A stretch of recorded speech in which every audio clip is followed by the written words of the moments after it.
You're welcome back. This is Newsfile. It's your most authoritative, underscore that we mean it, your most authoritative news analysis platform. We sift the chaff, the wheat from the chaff on this platform. Thank you very much. My guest joining us, Dr. Arthur Kennedy, physician and political activist, joining us from the United States of America on Zoom. We also have Professor Gladys Nyako Ansah, Principal Investigator, University of Ghana Anti-Galamsey Project. President Mahama says Galamsey is a national emergency.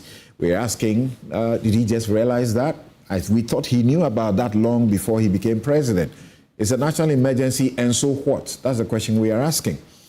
You make that declaration, but you defer the declaration of a state of emergency, which you joined civil society to call for.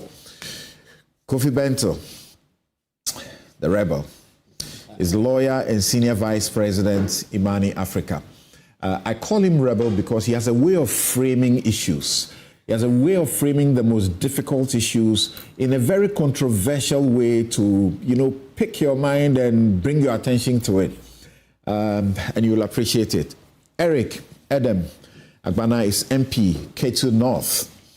Many have been celebrating him for some of the things he's beginning to do in his constituency as a first-timer and a young parliamentarian.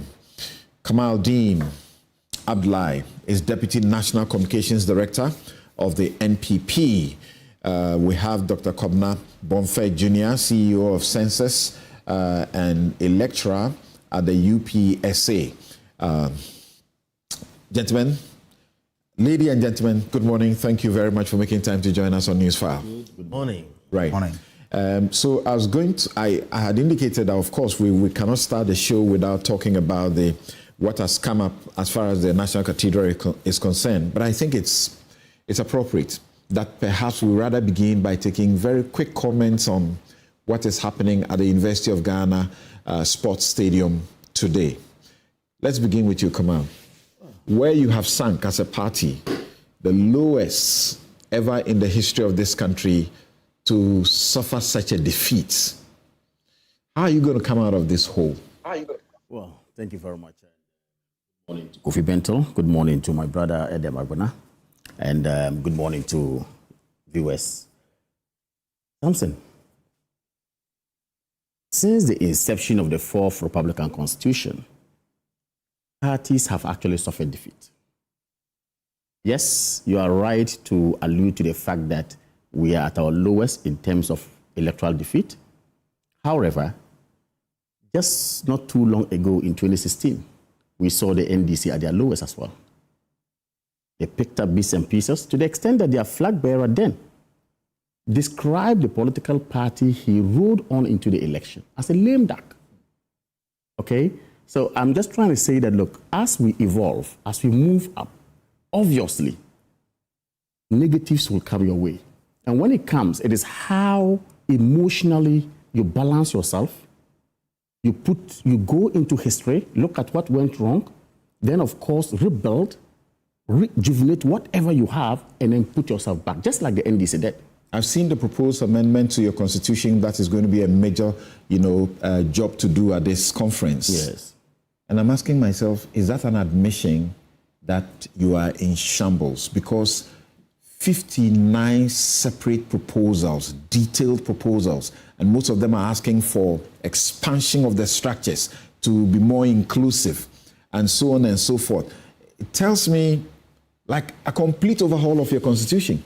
You see, what many may not know is that we are actually going back to what we ought to have done in 2019. The proposal to amend our constitution was actually in the offing since then. But we sought to, if you like, prepare ourselves towards the elections that are forthcoming. Until we had 2020 election, now we have 2024. We're unable to do that.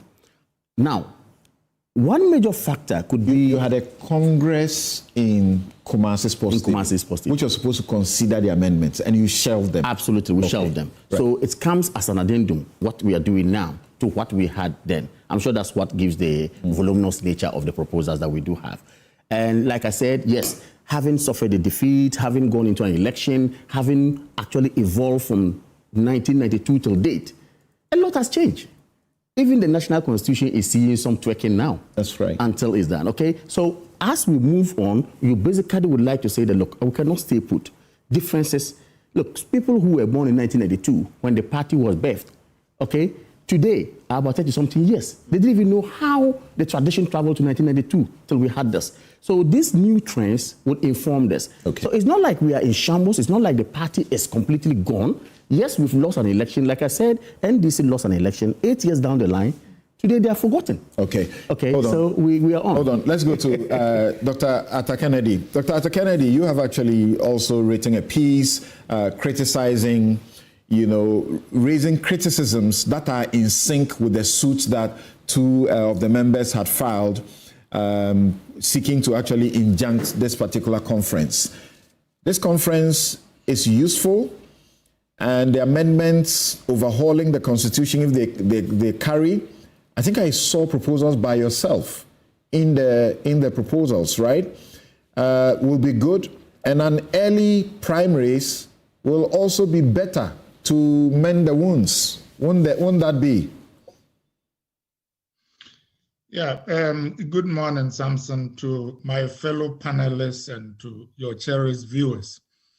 I believe that Mr. Dean is right, that every political organization and even nations have to look at themselves with time and then make change as appropriate. Okay, Doc, very sorry to inconvenience you. We're going to the grounds to speak to the chair of this project to find out what they are doing. Then we come back to the studio. Yes. Focus on first, transport. Make sure that every delegate from any part of the country is transported here. We made sure that yesterday, by late evening, every one of them had arrived safely. Then once they arrived here, accommodation. We secured accommodation for every one of the delegates and the regional officers and even national officers who are traveling here. Now then, what will they eat? Arrangements were made that as soon as they arrived, they were being served food. This morning, we'll make sure that the delegates are fed before they come to the conference. I've been here from 7 a.m., making sure that my officers in charge, the subcommittee chair, are all doing their work as they're planned. Right? I think the security situation has been very improved in terms of what we have seen on the grounds. Tell us, run us through the order of the program and what time it's starting, what time it's ending, the key highlights, some of the things that are going to go on. Well, the main agenda is constitutional amendment, but it is customary that before we go to the main agenda, the national chairman will give an address, the general secretary will give a report, and the former senior officers will also give goodwill messages. It is also customary that at a conference like this, other political parties are invited to give farewell messages. So once we're done with all that, we conclude the opening ceremony. Then after that, we cede the place to the delegates only to consider the motions which have been proposed for amending the Constitution. Before we get into some of those motions, I want to talk to you about some of the key things that have come up. In the lead up to this event, we heard from former President Kufuor. One saying that he felt that he had been sidelined by the party was not bringing him on board. And then later we learned that he had written to you and the party asking for this event to be rescheduled because he wanted to be here himself. We know that President Kufuor is not going to be here today. President Akufo-Addo will also not be here. The two men in your party who have led you to the presidency are not going to be here. They had also raising issues about unity, and they had also said you should have perhaps bended to these two gentlemen, or perhaps President Kufuor, who was the first person to lead your party to victory in 2000. Well, what I do know that at the meeting on which his letter was read, the General Secretary showed evidence that every decision involving the party, which required that the former president be around, was sent to the persons he had personally delegated to receive those things on his behalf, and he showed evidence that they had actually acknowledged receipt. Probably there's some communication break somewhere between the General Secretary's office, the President's team, and the President. But certainly, the evidence did not suggest that there was any attempt by the leadership of the party to keep him out, as was put out. But I've also learned over the years that things put out on social media better be investigated. I've not heard the President himself since then. But generally, the General Secretary showed evidence that indeed, maybe, if there's a gap, it's between his own office's secretariat and himself. It is true that he sent a message requesting that council may postpone the conference. I was there when the letter was read. It was discussed, and the general consensus was that, unfortunately, we have gone way too far to halt it. That's the former president. Yes, so we rather appointed a delegation to go and explain to him why we may not be able to see to his request. Because it's entirely because we give him so much reverence that rather than communicating by media, we actually appointed the delegation to go to England and go and explain to him that we're not walking over his request, that unfortunately the steps and preparation have gone way too far advanced to be halted. So let's get back to the Congress, because ultimately the kind of decisions you take here today have a very important bearing on them. Joseph Osei, Joe Weiss, former Deputy Speaker of Parliament, first Deputy Speaker of Parliament, speaking in that interview with Kweku Asante. Joy News has been there since last night, and we are going to keep you updated from when the whistle is blown until they are done with the amendments that they intend to do today, 59 of them. Dr. Atta Kennedy, so my question to you literally was that you have actually described today's event as Delegates Conference as misconceived, and you say it is a step, another step on the NPP's way to irrelevance. What do you mean by that? Yes, like I was saying, it is appropriate that organizations look at their journey and their history and make amendments. Time is not static. But Samson, I think that we tend to, like kids, blame our bicycles when we fall off instead of acknowledging that maybe we are not riding the bicycle properly. These old constitutions took Kufuor to power, took Nada to power. So it is not necessarily our vehicle that is the problem. I do not doubt the motives or intent of those who organize this conference and what they seek to achieve. I am concerned about the process. You just talked about amendments. These amendments, yesterday morning, I reached out. I am told that they were available somewhere. Maybe I didn't know where to find them. I reached out to about 5 party people, including a flag bearer aspirant, for copies, and none of them had copies yesterday morning. That was concerning, because generally when these things are done, the final forms of the amendments are sent back to constituencies, so that the things that you are referring to this morning should have been in constituencies maybe about a month ago, so people can reflect on them and instruct their constituents. But let me not even quarrel with the details. You hinted in your introduction about picking the flag bearer first and all that, and which is what people have aptly described as top down versus bottom up. It sounds like a curious way of doing business, because in a certain sense, you know, a lot of people listening are soccer fans. Soccer is based on current form, and politics to some extent is based on current form. if you pick your flag bearer this early, and in effect, we'll be picking the MPP flag bearer, if the rumors are correct, ahead of picking our World Cup soccer team when the World Cup is taking place in 2026. But no Ghanaian will be happy if we picked our World Cup team in January. Why? Because we know that some players may lose form. The analogy is not perfect, but politics in a certain... Yes, Doc, it's exactly the point. It's not perfect because it's good to pick your coach. Your coach must decide which team you have. Precisely. But my point, though, is that no coach will pick his team even in January. Why wouldn't he pick the team in January? Because 6 months is a long time. And if you bring that to political analogy, indeed, political parties have always known that in election with your candidate who is hot. The Canadians have a new Prime Minister, Mr. Carney.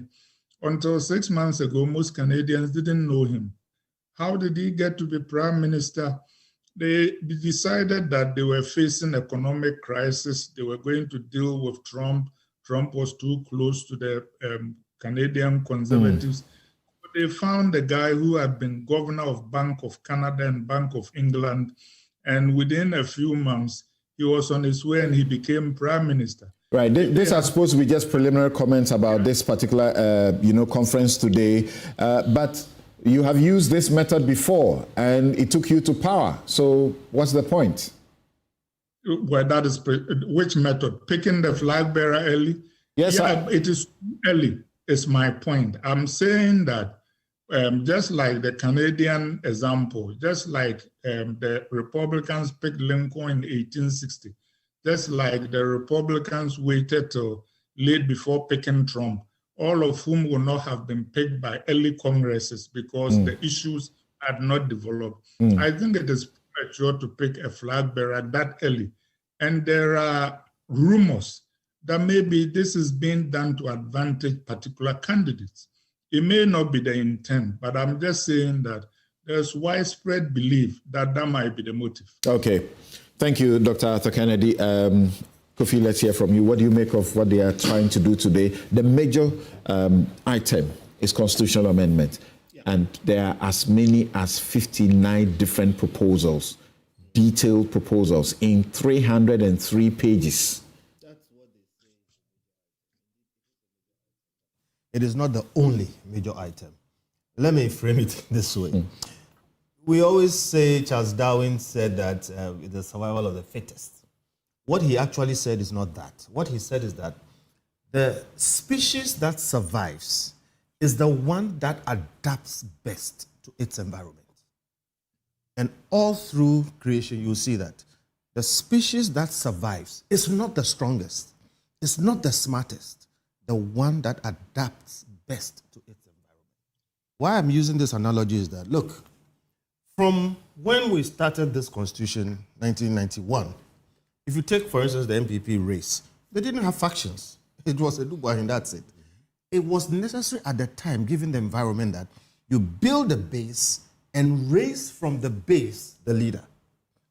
Over 30 years, you have factions. They have hardened. There are people who are still Kufuor loyalists in MPP. Yeah. All right? They are this, Here's a simple point. The people will pick their leaders and pick the flag bearer. But if you are a smart organism and you want to adapt, would you want the people to pick the leaders at the base and then later they pick the flag bearer who should now deal with people at the base who may or may not be aligned with him? Or you will pick the leader at the top and let the leader at the top pick his team to prosecute the agenda that will give you the ultimate. I think the latter is smarter. I think given the circumstance now, you are better off picking the leader at the top and let him influence the picking of the team. How is that controversy? How is that controversial? And I don't see why you will pick people at the base and then later pick the man at the top who may not be able to work with the people down. We saw what happened in Mr. Foko's time. a party became moribund. They became immobilized for more than a year because the top was not working with the base. And who says that's a sensible thing to repeat? So in short, look, let's leave it to them. It's their business.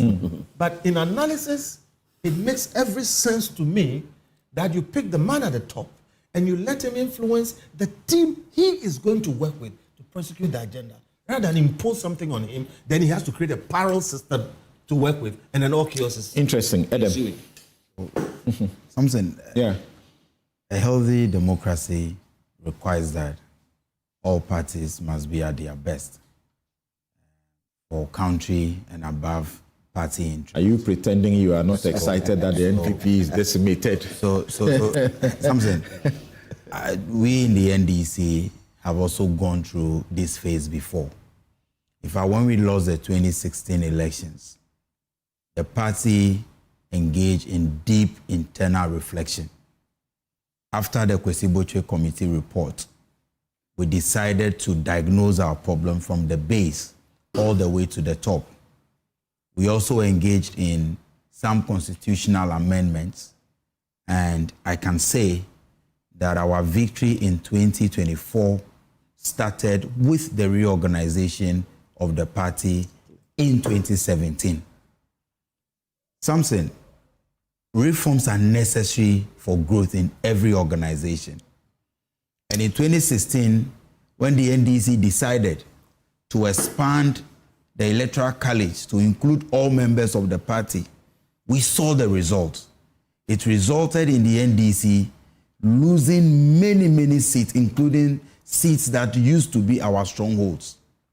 So the party had to reverse back to the traditional Electoral College, which resulted in us making some gains in 2020 by increasing our seats from 106 to 137.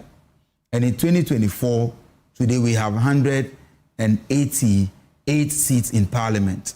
So I can only wish the NPP well in their reorganization. We want to see them at their best, because for our democracy to thrive, we don't want a system where only one political party is strong. We need to have all the parties strong, principled, and parties that are resilient. It is only that can guarantee a strong opposition that will propel the national development that we are seeking. We wish them well. My prayer is that it should be a very peaceful exercise. I've seen some of the proposals or the proposed amendments. I am tempted to believe that majority of the proposals are going in the line of calling for expansion in the Electoral College. We'll leave the decision to them. But even the NDC, though we are the party in power, even though we have this super majority in Parliament, even as a party in power, we are also still undertaking some internal reflections on how to reorganize ourselves so that the party will be stronger than it is today. So I'm saying we wish the NPP well. That's all I can say. It's important. Okay. It's important. Expansion of the Electoral College is a very important issue, and I think that it is one issue that both parties appear to agree, because it does one thing. It is intended to help to reduce the monetization of your elections, particularly for flag bearership. I know that the CDD, for example, is working towards eventually a political party financing law, so that it will relieve you guys from having to spend so much, because you have, if you're going for MP, there are a set number of delegates, and it is very easy to influence them. So everybody is buying TV set and whatever for each person, giving each person, somebody said you give each person 10,000 or 20,000 each. And even when it comes to the flag bearership, at the point where it has been expanded, you still hear your flag bearer hopefuls making their calculations on how much they have to spend per delegate. So that one, all of you are happy about it, right? You see, Samson, there's this erroneous impression out there, which we must correct. First of all, nobody says that we are introducing a novelty called top-down approach. No. Why? When you take our constitution, for instance, the current constitution for this amendment, Article 13.1 mandates us to have our flag bearer 24 clear months before the next general election. That's one. Two, do we have polling station executives in good standing per the Constitution because they have 4 years mandate or 10 in office? It ends in March 2026. By the Constitution, we ought to have done this election even in December. By our Constitution as it stands. So, you see, this narrative of someone saying that there's a novelty in there, says, let's go out and elect top-down. Point is, you have a Constitution which regulates you. The Constitution says that when you are in opposition, elect your leader 24 clear months before the general election. It says that the delegates to elect are constituted already. We have the polling station executives. You can't change the current delegates before doing the presidential primaries. You can't. If strictly we are to go by the law, okay, the current delegates' mandate at polling station level ends in March of 2026. 26. And then constituency ends somewhere in April. Regional ends somewhere in May or so. And national ends somewhere in July.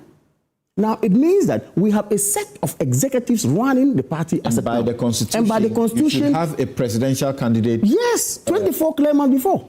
Okay. So, point is, if we are going for an election today, and we didn't do it, you see, the proposal was not done for December because the Constitution again tells you that you ought to open the nomination 1 clear month, 6 months before even the said election is done. That is the primaries.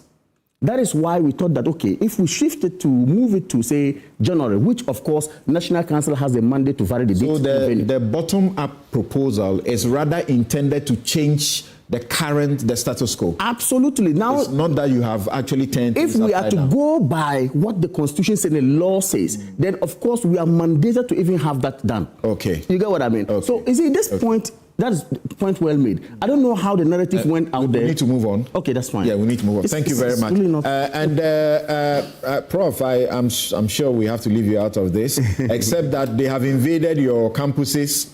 They have invaded your campuses today, and they won't allow you guys, some... the serene atmosphere we know about Legon last night, today, and tomorrow. Prof, do you want to say something?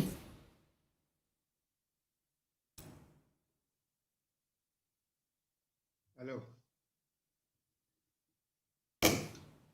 Hello? Can I be heard? Hi. Yes, let's hear you. Dr. Bonfe. Okay, so interesting conversations we're having.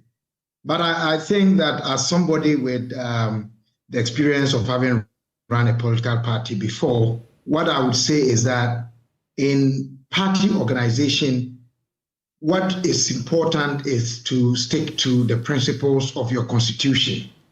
And if your constitution requires of you to do something within a certain period, you comply with it.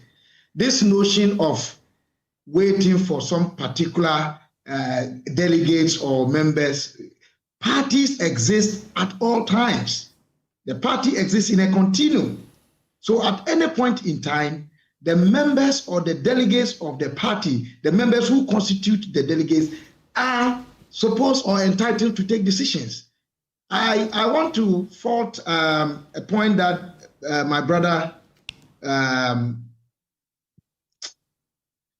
MPP, Nuruddin, he made. Kamal. Hello? Kamal Dean, yes, thank you. Forgive me, Kamal. 24 months to the next general elections will be December 2026, not December 2025. But that said, I think that whatever it is, if you say not more than 24 months, it can be within the period that you are organizing that. Okay. And I think Kofi Bento's proposition or argument, yes, it may sound good, but it also comes with a lot of dangers. What I recall a former chairman of the MPP, the late B.J. Darocha, once said was that I don't have to be your friend to be in the party with you. So this notion of getting delegates aligned necessarily with or support necessarily who becomes flag bearer, it's neither here nor there. The important thing is that even if I did not support Dr. Kobnata Kennedy and the party generally agrees on him to be our flag bearer, I am duty bound to support him. Any member who disagrees or defies the party order would be brought in line. For me, did you see how chaotic the thank you tour that was supposed to be led by the flag bearer turned into? Because it was poorly organized. The problem was not the issue or the conduct of the thank you tour, but the manner in which it was done. If you don't organize and coordinate and have strict rules by which you do it, or you're supposed to do it, you will have challenges. What was the bad thing about it? That you bring in the other candidates to join the flag bearer. Even though it's the flag bearer's job, you bring in the other candidates, and and every place they get to, there is division. People want to show this is my side, and everybody wants to make comments that show that they are better for the next election. Mm-hmm. So again, it comes to the issue that I raised about coordination and organization. Samson, you cannot have candidates ad infinitum or say that somebody will remain a candidate forever. You are a candidate to a particular elections. Once the elections are over, everybody remains a member of the party. Here you are talking about a former flag bearer leading the party to go and say thank you. So it is not just even about that person. If some former aspirants are coming in, they're coming in to follow what the former flag bearer is leading. And it is not supposed to be in a manner where they will be competitive. So what did the organizers do wrong? You say it was poorly organized. What did they do wrong? By not giving the rules of engagement. That you cannot do this, you cannot do that. You must do it this way. This is the person leading. You sincerely think that was what was lacking? I believe so. And I believe that if you are organizing a political party, sometimes you need to be firm. Okay. And insist that talking points are agreed on even before you go out. People can stray into okay, so largely. So the conference is for the whole day and perhaps the next day. So let's move on to our issues that we want to discuss. But it's only fair that Dr. Atta Kennedy wants to say something quickly. Dr. Atta Kennedy, what do you want to say in some 30 seconds? Yes, respectfully to Mr. Kofi Bentel, the MPP and indeed all political parties always have factions. It is not correct that in the early part of the MPP, there were no factions. We've had factions all the way back to when Buzia was there. And every historian in the MPP will tell you that when a Dubois was there, there was an Dubois wing, or as they call it, it later became, it was from the Pauli side of the family. Then there was the Kufuor wing, it came from the Victor Usu side of the family. Actually, the 1979 split was a split of factions in our party. So the idea that a party must have a leader like a CEO and everybody who is picked should be to his liking is a fallacy. Okay. In actual fact, the crisis in the party was because Nadal flouted our constitution. Okay. So respectfully, I think that Mr. Bentel needs to do his homework a little more about factions. Okay. And if we're going to NDC to ask for their support, why can't we work with our own members? Thank you, Dr. Atta Kennedy. Now we'll move on to the other issue we wanted to touch on briefly before we go to Galamsey, we go to Ablekuma North, and then the PECs, freebies for fuel that have been scrapped, and then they don't want us to say Dumsa Levy. That's a sexy name, so we'll keep it. Yes. All right. So Felix Ofosu-Kwakye, the government spokesperson, addressed the press yesterday in the evening, and this is what he had to say about the National Cathedral. The Secretariat, it's scrapped. It bears noting that available evidence indicates that, contrary to the widely held view that total payments and commitments to the National Cathedral project amounts to $58 million so far, there is actually an additional outstanding payment of $39 million due the contractor. Now, when added up, this brings the total costs incurred so far for the whole that sits at the site of the project to $97 million. Also, due to the lopsided nature of the contract, additional costs continue to accrue daily, despite the cessation of work on the project since March 2023. President John Dramani Mahama has directed that the following steps be taken. 1. The National Cathedral Secretariat, which used to operate from here at the presidency, stands dissolved as of 1st May 2025.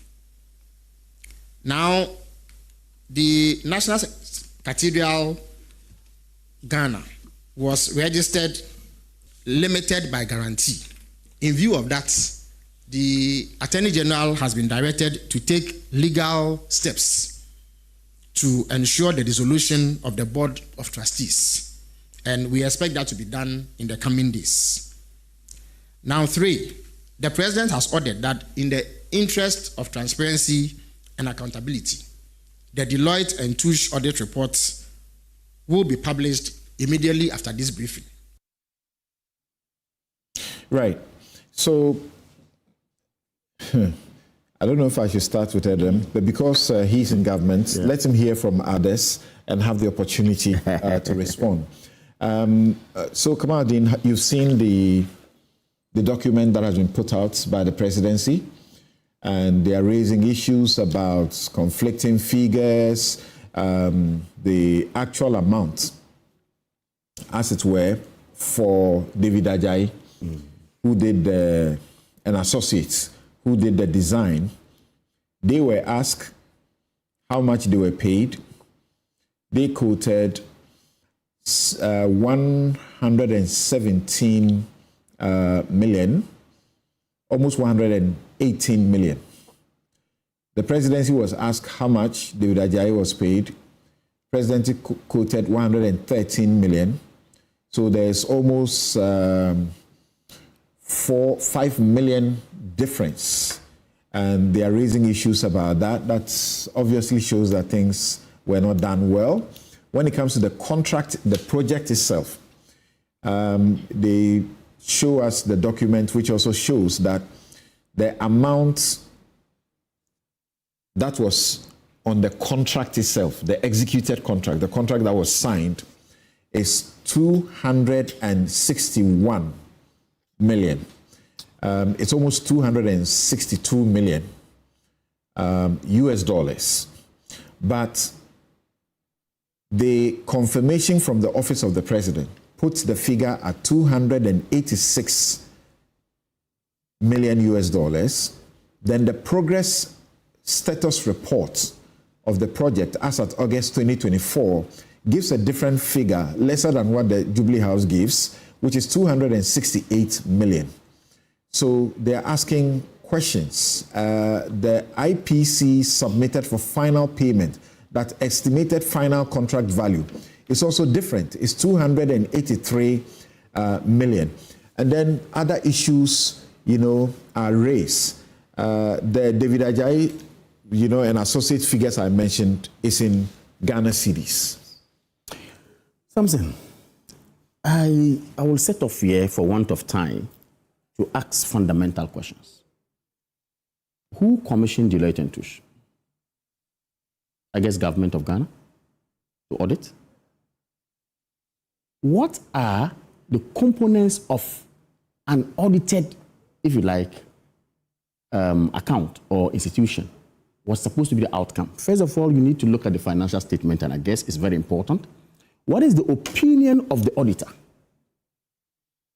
Okay, on that. Now, if we have these two components forming auditing properly so-called done, question is, has anyone been faulted okay, of misappropriation of whatever he has done untoward, apart from these discrepancies of, if you like, figures that we're mentioning. But has money gone down the drain that someone ought to be faulted for that? I'm here to find out if this, audit report has established such. So in the figures I mentioned, they speak about, they make a recommendation for reconciliation of the differences. Good. They want management, as in the board, to reconcile these differences. We will ask a substantive question. Yes. If this is actually That's an what- audit report, Good. or it is towards an audit report. So that's the point now. So I am trying to find out if auditing has been done, concluded, financial statement looked at, opinion of the auditor given. Nobody is faulted. What next? Okay, so these noises that we made before the election, we must retrieve our money. Monies have been misappropriated. This has been done. Has this audit report revealed same? These are fundamental questions, but of course, it's a going concern. And I think that, yes, when we are going to rely on what we call, management letter, which talks about controls within and all that, and how things ought to be done properly, okay, it's a different matter.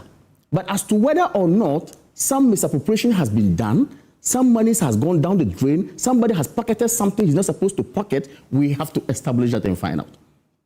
Okay, so if that is not done, I don't think I can sit here, or we can sit here to point accusing fingers at anyone. At all. Some will say, yes, this may be a management letter, but it is concerning that if you take the payments to the Nehemiah group, which are supposed to help in some fundraising, Yes. the confirmation as to payments made from the office of the president was for $4,281,281. Okay. Confirmation from the Nehemiah group is $4,384 US. So there's a difference of $60,000 US.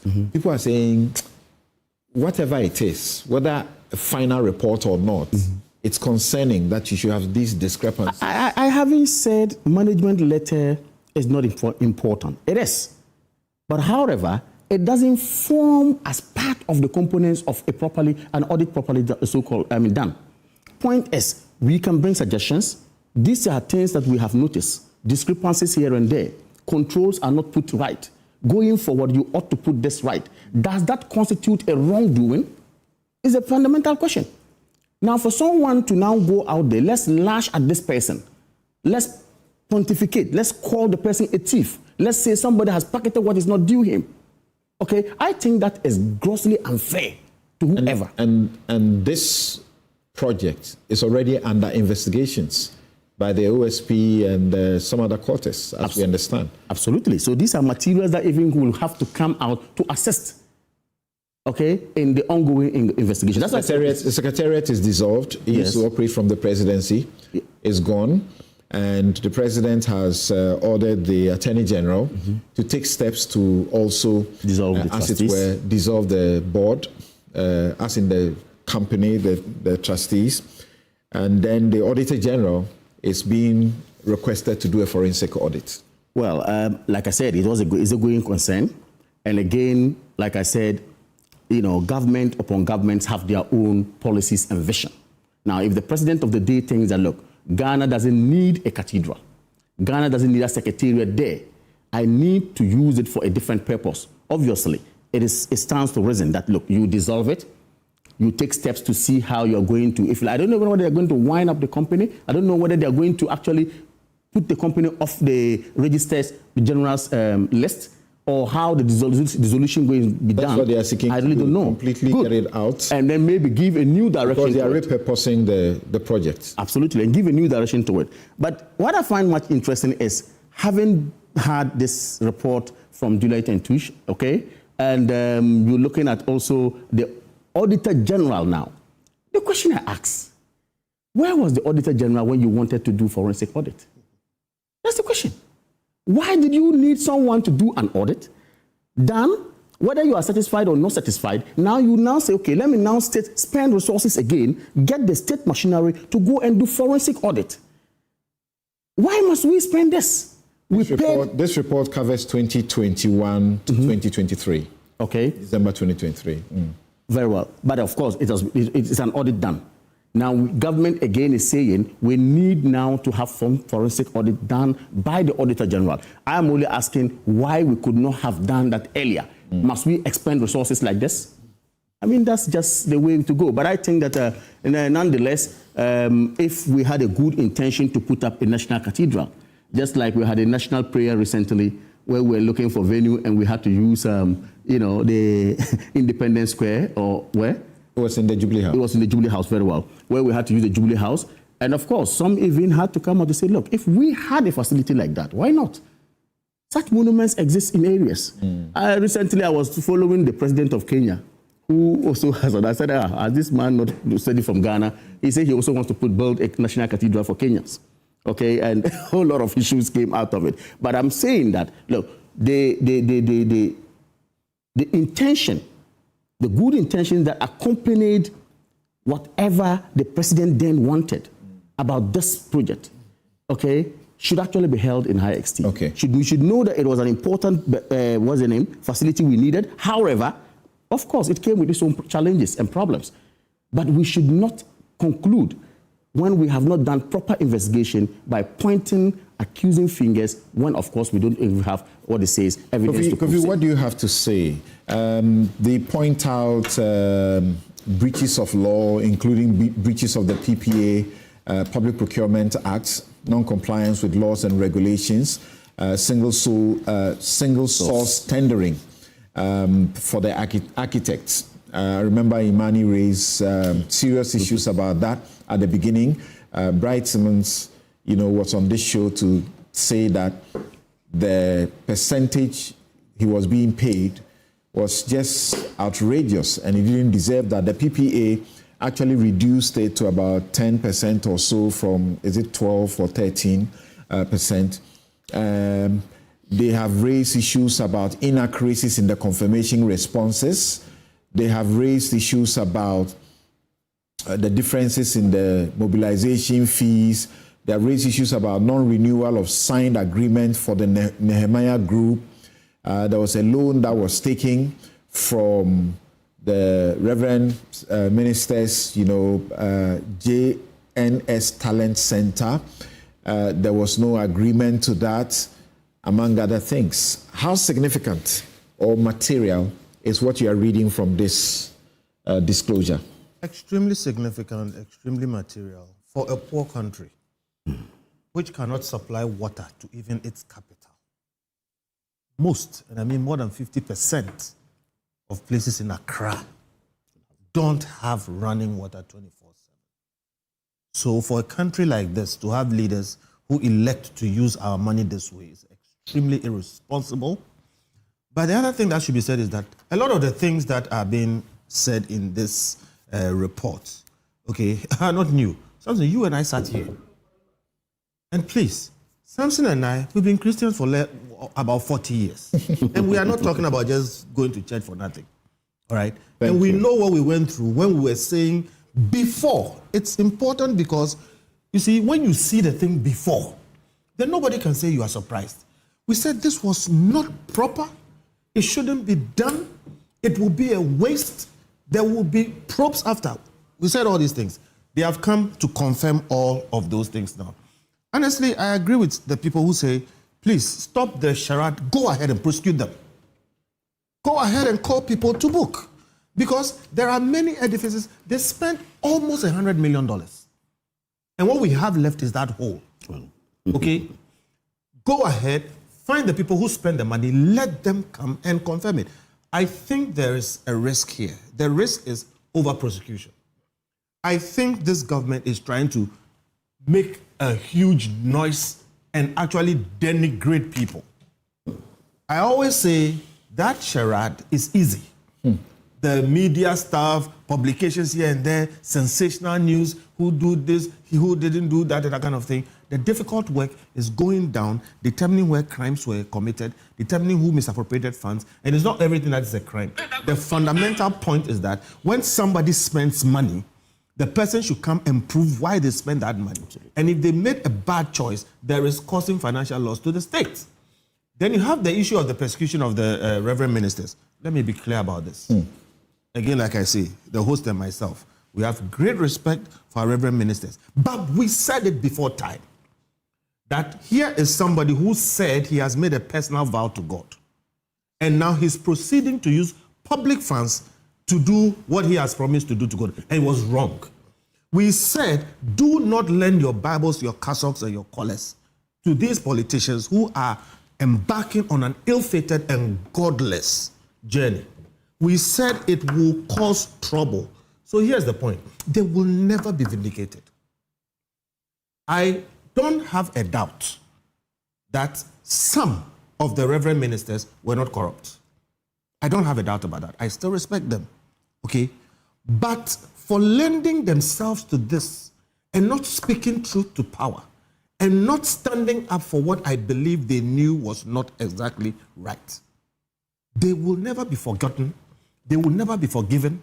History will show that at a point like this, they supported this wrong thing in the name of God and cost this country almost $100 million, broke down buildings and left a hole. Is it fair to speak to what you may call a management letter in terms of a concluded audit report? No.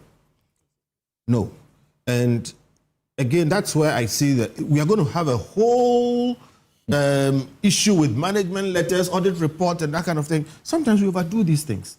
And then you're having press conferences. The records are there. Let me tell you the fundamental record you need. You need to find out how much money was spent and who spent it.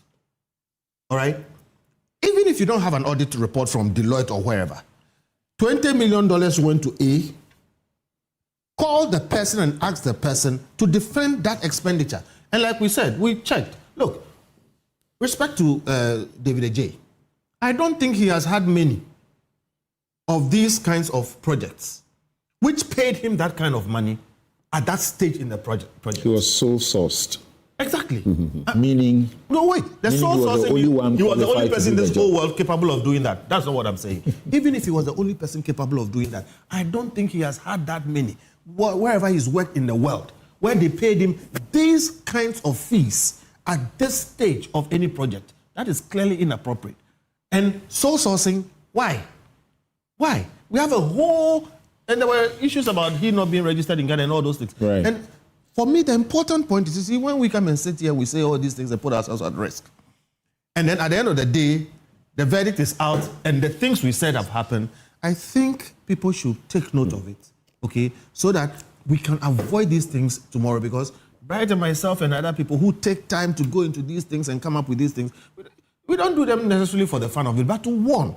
So please. Atimani, are you guys still at that position expressed by Bright that, you know, the presidency had written for the sole sourcing and quoted, you know, the total amount for David Ajay and Associates at $23,750,000 US, and somehow the Public Procurement Authority, you know, beat it down to $21,375,000 US. You guys still believe this was too much?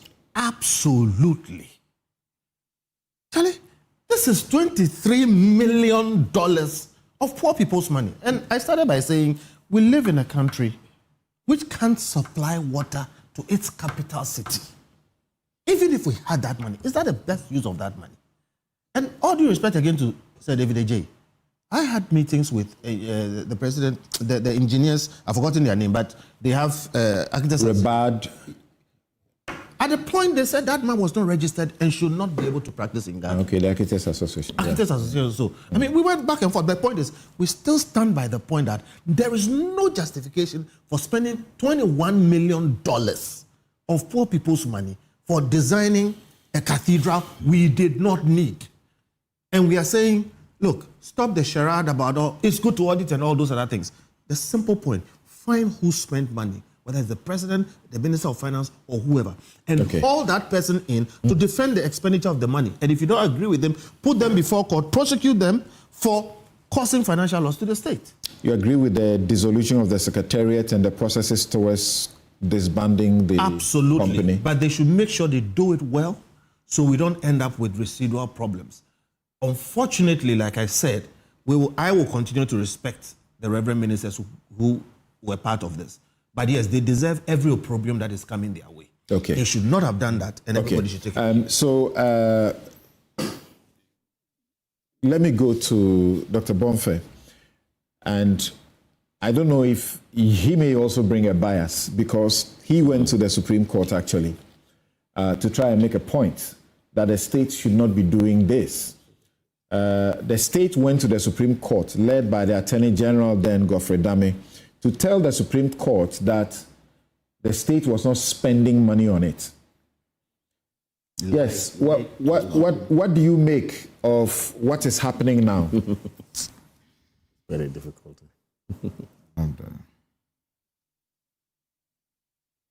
This issue brings to the fore the hypocrisy I have often said we live in this country.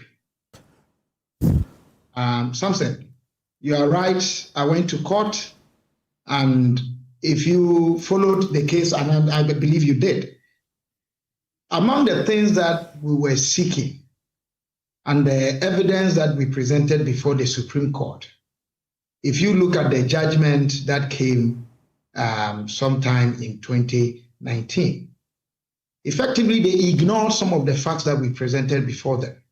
The fact that Parliament had given a seed money of $25 million towards the building of the cathedral, which was tied to the celebration of Ghana's 60th anniversary independence celebration, had given offices to the trustees or the board of trustees in the office of the president, Jubilee House. In fact, the Supreme Court, in its judgment, said that that was not a big issue since they could be relocated outside that place. At the heart of what our case was trying to foist a particular religion on the country over and above other religions in a secular, plural, religious setting as ours, where we even have the right to choose not to believe in anything at all. But as a country and the organs of state, Parliament endorsed it. In fact, after which the Supreme Court endorsed it. And then the people of this country at the 2020 general elections endorsed it. That is where we are. You see, and again, I think Kamaldeen raised the issue. The Auditor General's outfit, what have they said about it? If it is about funds and auditing, how did Deloitte and Touche come in? And at whose expense? How do we reconcile that with the Auditor General's outfit? And then we heard recently that all persons from the office of the president said they were going to turn the National Cathedral project into a national cultural center or convention, whatever it is. And then the government spokesperson is now telling us that they are dissolving the board of trustees and so on and so forth. Somehow, there are legal issues involved. And as I will join in what Kofi said, that we must be careful how we go about things. This whole project, I think it's almost like the proverbial going to mount the tiger and realizing too late that we are on a very dangerous beast. They were warned. And now the task is how to unmount or get off the tiger and be safe. We have to be very careful. We were raising issues, and the Secretariat of the National Cathedral decided to have an audit. So they commissioned this. Okay. What is wrong in doing so? And why are we taking a management letter as though it was a final audit report. Well, so that, I mean, I didn't know this. You have provided information. So what we need to know as a people is that this report has come from Deloitte and Touche based on public interest requests that they wanted to show that they were clean. Fine, that has been done. So it means that it is at the expense of the management of the project. Now, what has the Auditor General's outfit also got to say about it? Because they were operating as a public office. It is now that the president is directing the Auditor General of the Republic of Ghana to conduct a forensic audit. Well, but Samson, the point I'm raising is that did the Auditor General's office have to wait for the president to instruct them? I get your point. Is it not routine that public funds that are expended by offices and officers are audited by the Auditor General? So these are some of the issues that I think that we all need to be clear about. But more important, we need to stop running this country as theater. The theatricals are too many. Look, I recall the fanfare that accompanied or associated the cutting of sword of this. And I can tell you, if President Akufo-Addo had decided that for his personal pledge to God, he was, as president then, going to lead in his private capacity with supporters of his to put up a monument in honor of God, but now this project would have been finished. But drawing in the state, and I can tell you, the Attorney General at the time came to the Supreme Court, and if you look at the documents, they were not sincere in trying to dispute some of the arguments that we have put out. And as I said, the Supreme Court chose to ignore a number of facts that we have put before them, and this is where we are today. All I can say is that, Galatians 6 verse 7 says that do not make a mistake about it. God cannot be mocked. Whatever one, sows is what we will reap. The way we are going about our country, the way we are running ourselves, more than 71% Christians, about 19% Muslims, all supposed to be adherents of two spiritual and very sacred documents, the Quran and the Bible. If we were faithful to them, but even 10%, many of the problems we have in this country will not be with us. But unfortunately, what we are interested in is the form and not the substance. What a note to end your submission. Dr. Arthur Kennedy, what do you make of what is happening now? Now the Secretariat is, dissolved and processes are ongoing to completely as it were, wind up the trustee. And these matters are also coming up, and the Auditor General is being asked to investigate. We are being told that there's a need for the Auditor General to do a forensic audit, also because there are payments that are not captured in this particular audit, which have actually shown that we owe more than we were told we have spent so far, and so on and so forth. Well, Samson, I want to salute Kofi Benton. Wonderful submission. I salute you, and to yourself for the work that you did. And Dr. Bonfe. Nothing has shaken my confidence in the common sense of Ghana's leadership more than the National Cathedral. From the president who conceived it, to the cabinet who saw nothing wrong with it, to the parliament that gave its seed money, to the religious leaders who signed off on it and lent their good name to it. It is unconscionable for a country that cannot get clean water, for a government that couldn't even complete the Krofro market, for a country who have kids who go to school under trees. Somebody said we should point accusing finger. I am pointing an accusing fist. This is, if there ever was causing financial loss to the state, this is it. is a textbook case. $100 million of a poor country like Ghana's money into this project.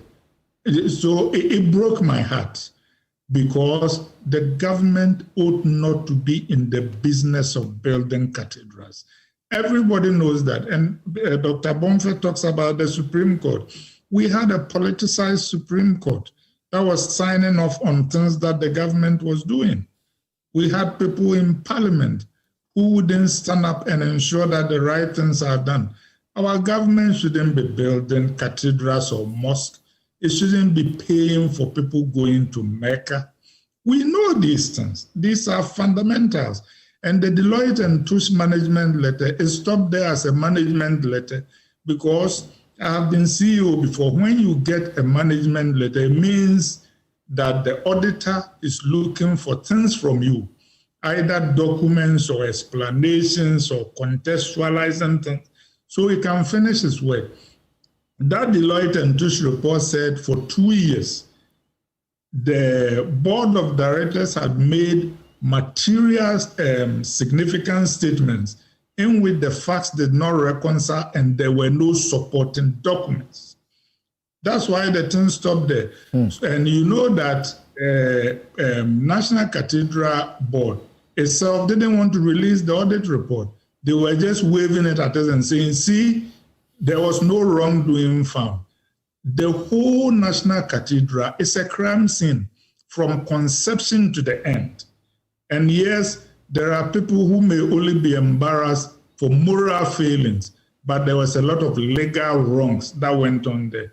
Let the National Cathedral stand as a sentinel in the night, warning about what arrogance and power and hubris and people full of themselves who have lost their moorings about the national interest can do to our republic. It is a disgrace. And Mr. Dean, on behalf of the MPP, should have been apologizing. There is no redeeming feature in this thing from beginning to end. You fault the NPP as a group. You fault Parliament.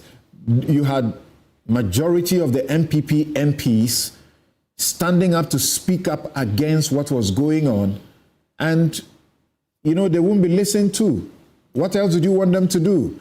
I stood here, used this platform, I spoke, I did my Samson's take. My very first take on the cathedral was to reveal how judges' bungalows were being destroyed. Bungalows that were only a year old, some were just about to be completed. And I had reverend ministers, big bishops, countering me and telling me that these were old and dilapidated. Meanwhile, judges were talking to me. I was visiting and seeing that the judicial service was doing a contract they were owing, and their voices overcame mine. And I couldn't be speaking against men of God, so to speak. But Samson, we are not in the Middle Ages. I mean, Martin Luther ended that. We can all read the Bible. You remember on your show a few years ago, I said confidently that the National Cathedral, I was very confident God wouldn't have supported it. Why? Because we all read the same Bible. I am saying that the men of God who are countering you owe you an apology if they are true to their conscience and to their God. Okay, so we will go to an aspect about what difference it actually makes a management letter and the final audit report. But Adam, this is where we are. And when Kofi was talking, I got really hated. The Amawoos, Kenoforiatas, got angry at me because all I was saying was, this was a prime place. We had important installations there, very expensive. All I was saying is, why can't you find another land? Why will you destroy new bungalows and then go and build another one elsewhere at our cost for them? And it wasn't good for me. Here we are. Well, something we need to pivot the conversation on the National Cathedral properly. From the very inception, the project was presented as a symbol of national unity and spiritual reverence. And so I know many people, even within my party, who, out of fear of appearing to be against something spiritual, something that is of God, decided not to speak. Some isolated Okujeto. Some isolated the Honorable Okujeto Ablakwa, who I have worked with, and so I am privy to some of the conversations about even some leading members of our society who were on him, asking him to stop his advocacy against the National Cathedral. But at a point, what he was doing because seemed it would go against the NDC in elections. In elections, because they thought it was an advocacy against God or some spiritual reverence. Also because of the personalities involved, right, including some of the very high-profile men of God that we have in this country. And your friends are talking about prosecution. Yes. And we are being told that as for prosecution, forget it, because the NDC will not have the courage to prosecute these big men of God heading I disagree. Churches that command I disagree. millions. I can tell you on authority that when the forensic audit is done, anyone found to have misappropriated public funds, whether you are the biggest pastor in this country, whether you are a revered man of God, the person will be facing the full rigors of the law. But let me get back to the conversation. Samson, I spent last night reading the audit report, and the audit report has come to remove the veil around this whole project. And so it is no more a project, a conversation about architecture of faith. It is a conversation of accountability and how well we respect the public purse of the republic. Because when you read the report, the audit report, something right from the beginning to the end, there were many issues that beats your mind. And some of these issues have been mentioned by the Honorable Felix Ofosu-Kwakye in his statement. For example, we are talking about the cost.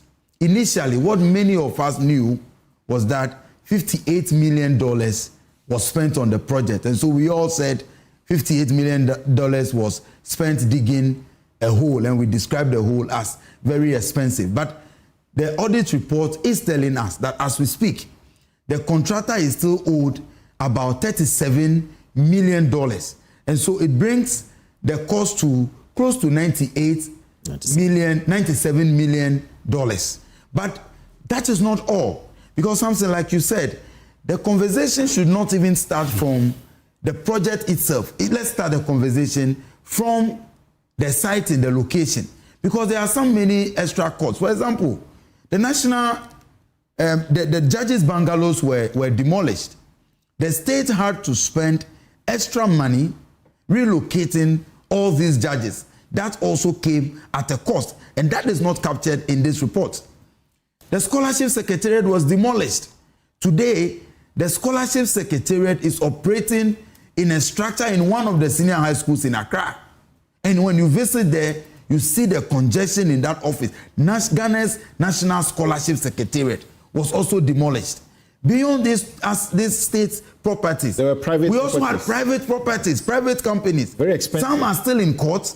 Some have sued the government, and they are expecting hundreds of millions of dollars to be paid. And so, from the very inception of the project, this whole project was built on grand deception, and we must not allow faith and our reference for God to blind us from getting into the issues, because this project started grand deception. Grand deception because President Akufo-Addo told us that it was his personal pledge to God. And something, let's be fair, all of us as politicians, we make personal pledges to God in elections. And so I may promise God that when you grant me victory in my elections, I will donate to building a church project, or I will donate to some orphanage, or what have you. These are personal things that you do when you pay from your personal resources. And so this project was supposed to begin as a personal project, personal resources of President Akufo-Addo. Then all of a sudden, a project that was supposed to be his personal pledge to God now transformed into a national project that was even when Kabila went to court, and they even lied to the court that it was going to be personal resources and donations from churches and what have you. Samson, many churches in this country donated towards the project.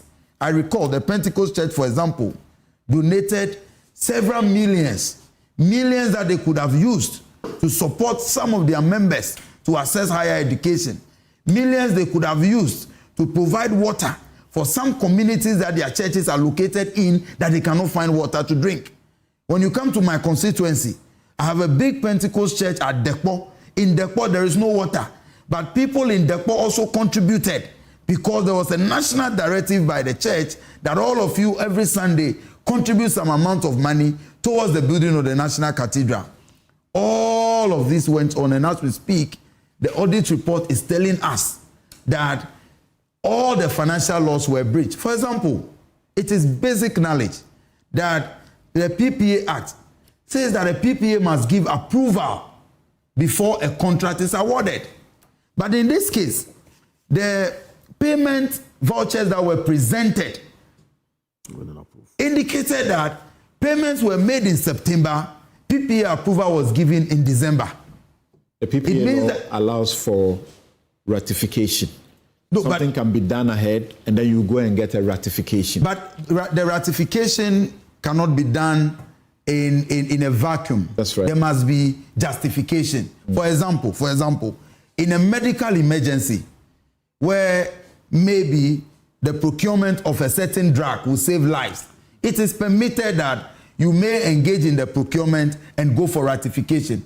But tell me what emergency occasioned in this National Cathedral business. We need to be quick about this. Yes. I wanted to know why your government is projecting a management letter as though it was the conclusive, finding. No, we are not. We are not. What happened? What I can tell you, what happened is that something from last week, we started seeing a certain propaganda in the media. The Secretariat of National Cathedral, the National Cathedral Secretariat, took portions of the report which says the report represents a true and fair representation of the financial statement. Was it MPP members who were doing this, or was it? Even the pastors, MPP members, pastors, members of parliament, I can mention some of them. They started circulating that aspect. Meanwhile, in basic accounting, we all know that when they say this report it represents a true and fair assessment or view, it doesn't mean that there are no irregularities.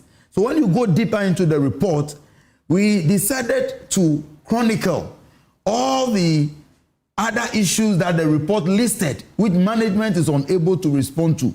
Now, government has decided... Why did you, in replying those people who were circulating that, why did you, in replying them, depend on the management letter rather than the audit report itself? The audit report was published, and if you paid attention to Felix's statement, press conference yesterday, he stated even in the press release that he was going to release the audit report after the press conference, and he published it even on his Facebook. Now, when you go into the report, that is where all the issues have been well explained. Issues about donations, for example, as much as 38 million Ghana cedis through mobile money donations were said to have been reversed or unsuccessful.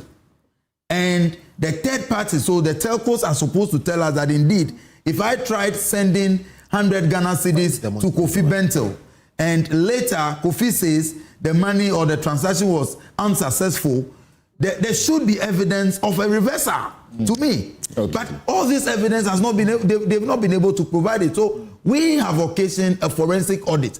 Now, forensic audit and an audit, the slight difference is that the forensic audit will allow the auditors to target very specific issues and go into the details. And this will bring out the individuals involved, which people made the payment, and anyone who flouted the laws. Thank you. Something I'm saying again on authority, that regardless of their stature in society, they will face the full recourse. Whatever happens, we must end this on the hour. And I want to go to Prof. Prof, do you have something briefly to say before we get to an expert to tell us the difference between the management letter and the audit itself?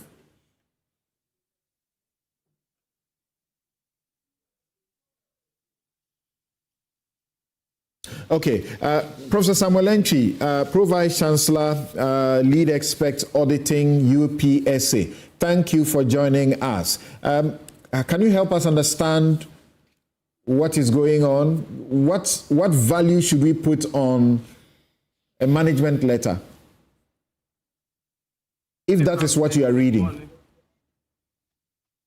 Okay, so good morning, Samson. Good morning. And good morning to your listeners and viewers. And my friend Adam and Co, I greet all of you. So we will do a little bit of classroom work this morning. An auditor starts his work. Let's appreciate that he is an independent person to express an opinion, independent opinion on the financial activities and operational activities of our organization. So this is why we are looking at the National Cathedral. So what the auditor does is to review documents, financial statements, etc. As he goes through the process of auditing, he raises queries. Those queries are sent to management to respond. Then management will respond. As part of the audit report, we are going to have detailed work in what we call a management letter. So the auditor says, okay, you have spent 1.5 million cedis. I didn't have evidence of supporting documents. Can you provide it? Management will respond. So that becomes the management letter, which has the query, the response, and then the audited conclusion of the matter. So when you read the report well, the management letter is being circulated. You find out that sometimes that says, you could not explain enough. So I don't have enough evidence to agree with you. And at the point of signing the report, you've not been able to convince me. So the main audit report sometimes just about 2 pages or a 1-page document attached to the annual financial statement. And it's a very technical document that you may not find a lot of details in it. But the meat of an audit work is always in the management letter, which has the responses of management and which has the conclusion of the auditor on a specific matter. And a lot of the times we read, you find out that the auditor disagrees with the board or the management in their response. Sometimes they couldn't even produce any evidence. And the auditor concludes that, look, the issue I raised, yes, I responded on something, but I'm not convinced. And therefore, the matter is still hanging. So probably the forensic audit will now get into details of things that the auditor did not agree with. Let's remember that in an audit opinion, the auditor looks at a balance. It doesn't mean that he didn't commit any fraud or material misstatement. But in a balance, the auditor can say, look at the errors and looking at my threshold, I can say the audit, the financial statement is true and fair. Meanwhile, there are a lot of issues, but he feels that on balance cannot tilt his conclusion or opinion to the negative, what we call the modified audit report. So he may issue an unmodified audit report. So that is the state we are in. We cannot divert the management letter, the responses of the client from the main audit report. It's an important thing we may need to marry. So from where you sit, say to me again, what value do we put on management letters? So as the name suggests, it is supposed to be something internal, management. So probably the board and the management are to consume that. Yeah, well, what weight do you put on it? That's what I'm saying. This is a public interest matter. And therefore, the Ghanaian is interested to know what did the auditor say about specific items. And that is of interest to us. And therefore, that's why it has come into the public domain and we are discussing it. Damning revelations from the auditor. Don't final reports eventually change things in the management letter? So if you look at the management letter being circulated, you will see that the auditors had recognized the responses of management. That in this matter, you said A, B, C, D.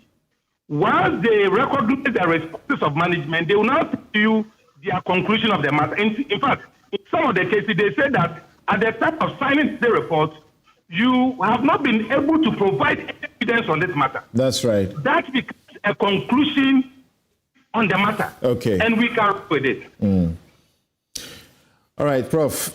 We can't thank you enough. Professor Samuel Entry, Pro Vice Chancellor, Lead Expert, Auditing at the UPSA. Thank you so very much for answering our call impromptu, because we didn't plan for this. We just called him.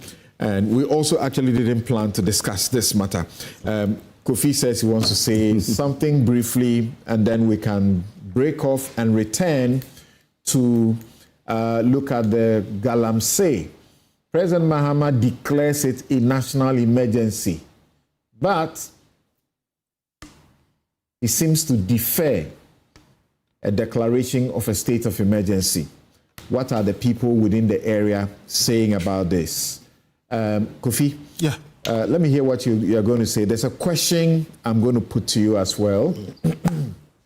Okay. And as you can see on the screen, this was in August of 2019? And that was me saying, 2018, that was me saying we can't build a cathedral on a foundation of lies, because there were just too many lies from the finance minister, from Ameu, and other government operators, including some of the people on the board. The question I'm being asked to ask you, even before you say what you want to say, is that the state went to the Supreme Court to defend the case brought by Dr. Bonfe, and told the courts that state funds were not going to be used, apart from what they call the seed money. Yeah. So if you are saying people should be prosecuted, must it include those who went to the Supreme Court and told lies? Okay, so a bit of education on that. We have an adversarial system. Mr. Bonfe went and stated a number of things, and they were facts. Offices had been given. That is state funds. In an adversarial system, the Attorney General came trying to refute those facts. In my view, the AG lied. Now, the finders of what the truth is are the judges. There are things they must take judicial notice of or use the evidence in front of them. I don't know how to put this, but in short, this is one of the reasons why the present Chief Justice is facing what she's facing now. Some of us were disappointed that in the face of things, it seemed there were preconceived decisions. And it's not just this. Birth certificate. President Chief Justice, one person in the midst of... That's why I didn't want to go there, but no. Don't sidetrack me. Justice Stokonu was only one among, a panel. That is why sometimes a panel of 5, a panel of 9. I should have avoided 7. That. I should have avoided that. I didn't mean to pin it on her, but I'm saying, one, as for the lawyer on the other side, I'm not saying he should lie, but I'm saying here, my own brother, the AG, lied. because he had those facts and went and controverted what Bonfe said. And the judges, instead of taking judicial notice, looking at the facts in front of them, line up behind the government in the face of things that we could all see. They believe the government. Again, the point I'm making. How were they to know that what the government was saying was a lie? The belief in the government was not founded. There was evidence in front of them and it could be checked, which is why I'm saying that is why some of them are suffering. But let's not go there, okay? My point is that was a bad case. It was a blot. It shouldn't have gone the way it went because, like you said, lies all over the place. Quickly trying to finish. Listen, a management letter is an inquiry. It is asking management to provide further and better particulars, give details about certain things for the auditors to be able to complete their report. That is what it is. Now, it is usually necessary, but in this case, I think there is some overstimulation going on. And my point is that, look, there are things that should be clear and things that can be done. Instead of going to the ends of the earth trying to establish what is already clear. Now, let me explain what I mean. There has been expenditure. It is a matter of fact. Somebody took government money and spent it. Some people signed off on it. Find what has been expended. You don't need a forensic report to do that. Find the people who spend the money. You don't need a forensic report to do that. Call them and let them defend to you. Let them explain to you because they owe it to us. Public funds are public funds. Why did you spend this money? Why did you pay a J21 million? Defend that. If you are not able to do that, prosecute them. That is why we have laws, for instance, on causing financial loss to the states. All right? And then there were breaches of procurement law. Call them, prosecute them. If they have a defense, let them forward it. Their defense, if it's sound, will exonerate them. You don't need a forensic audit to do that. Trust me, this president has 4 years. If you're going to go the route of forensic audit, a management report, going back and forth, and I'm not saying they are not useful, I'm saying in this particular matter, just like I am accusing the judges of saying clear things and saying they didn't, there are some things that are clear. The expenditures were hard, okay? Plain corruption happened. Okay. There are funds that we can't trace. All right. There were procurement breaches. There were overpayments. And there are unaccounted for funds. Hold them and prosecute them. I think sometimes our prosecutorial agencies like too much fanfare. They like too much, public spectacles instead of the actual hard work. Okay. Don't over-dramatize. Thank you. Prosecute. Thank you very much. And an elder in the Pentecost Church wants it to be put on record that, as a matter of fact, there was no directive by the church for members to contribute to the construction of the National Cathedral. Also, I think the James Kobnabonfe matter, even though he's right here with us, I think I need to mention this, that those in the judgment were Mrs. Justice Sophia Denyira, Justice Jones Doche, Justice Eni Yeboah, Justice Sule Badegbe, Justice Vida Kotobanfo, and Justice Eni Yeboah. On that, let me do a withdrawal. Right. I don't want it to be taken as an attack on the judiciary. I'm simply saying when you have some of these things which are of a huge national interest, and you have facts like what Mr. Bonfe presented, officers have been given. You spoke about some of the bungalows broken, state resources used, and it goes before the judges. Note that much as we don't insult the judges, we can criticize them. I am criticizing the ruling. Okay. Thank you. Thank you very much. And we'll take a quick break. When we return, Galamsey. We are alarmed by the environmental destruction that is reported across Awaso, Dadieso, and Sefia and Rianso, mainly due to illegal mining. I must be honest, this is a national emergency. The National Task Force will continue its efforts to halt illegal mining in our forest reserves and on our water bodies. Welcome back. This is Newsfile. It's your most authoritative news analysis platform, and here in Newsfile, we put Ghana first. And I had mentioned earlier that an elder of the church said there was no any such directive to the Pentecost Church for them to make contributions. We are getting contrary views that say that they were encouraged, not like a directive. In a local church, there was an encouragement for them to contribute. particularly as, you know, their national leader was the one who was leading the process. As a Christian, I have consistently supported the concept of a national cathedral in a prime location in Accra, believing that God deserves the finest. However, the controversy surrounding corruption allegations and potential constitutional breaches have been regrettable. In light of the Deloitte audit report, I advocate for the government to identify and prosecute those found culpable, thereby ensuring accountability. It is essential to prioritize transparency and move forward constructively, ensuring that the project's sustenance is not overshadowed by controversy. Manche Bruce in Takra, the project sustenance. The project, Kofi Benton said the project is dead, it never lived.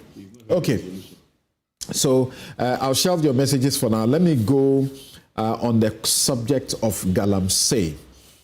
Let's hear President Mahama this week. But we are alarmed by the environmental destruction that is reported across Awaso, Dadieso, and Sefia and Rianso, mainly due to illegal mining. I must be honest, this is a national emergency. The National Task Force will continue its efforts to halt illegal mining in our forest reserves and on our water bodies. I've also noted the activities of illegal anti-Galamsey task forces that go around extorting money from legitimate small-scale mining companies. I've requested that the authorities arrest and prosecute any individuals involved in this illegal anti-Galamsey activity. In addition, we are establishing a forward operating base of the Ghana Armed Forces in Ponikrum as requested by Nananum to respond swiftly to security threats and border-related crimes. Peace is a precondition for development. Right.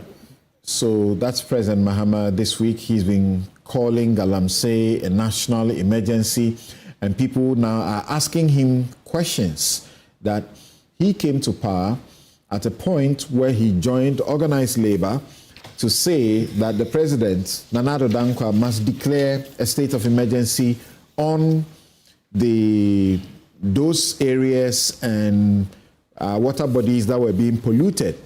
It's been almost 7 months since he came into office. He hasn't done so. So what is he saying? National emergency, then do what about it? The same things that did not yield any results, because what the president is doing now, the previous administration also did.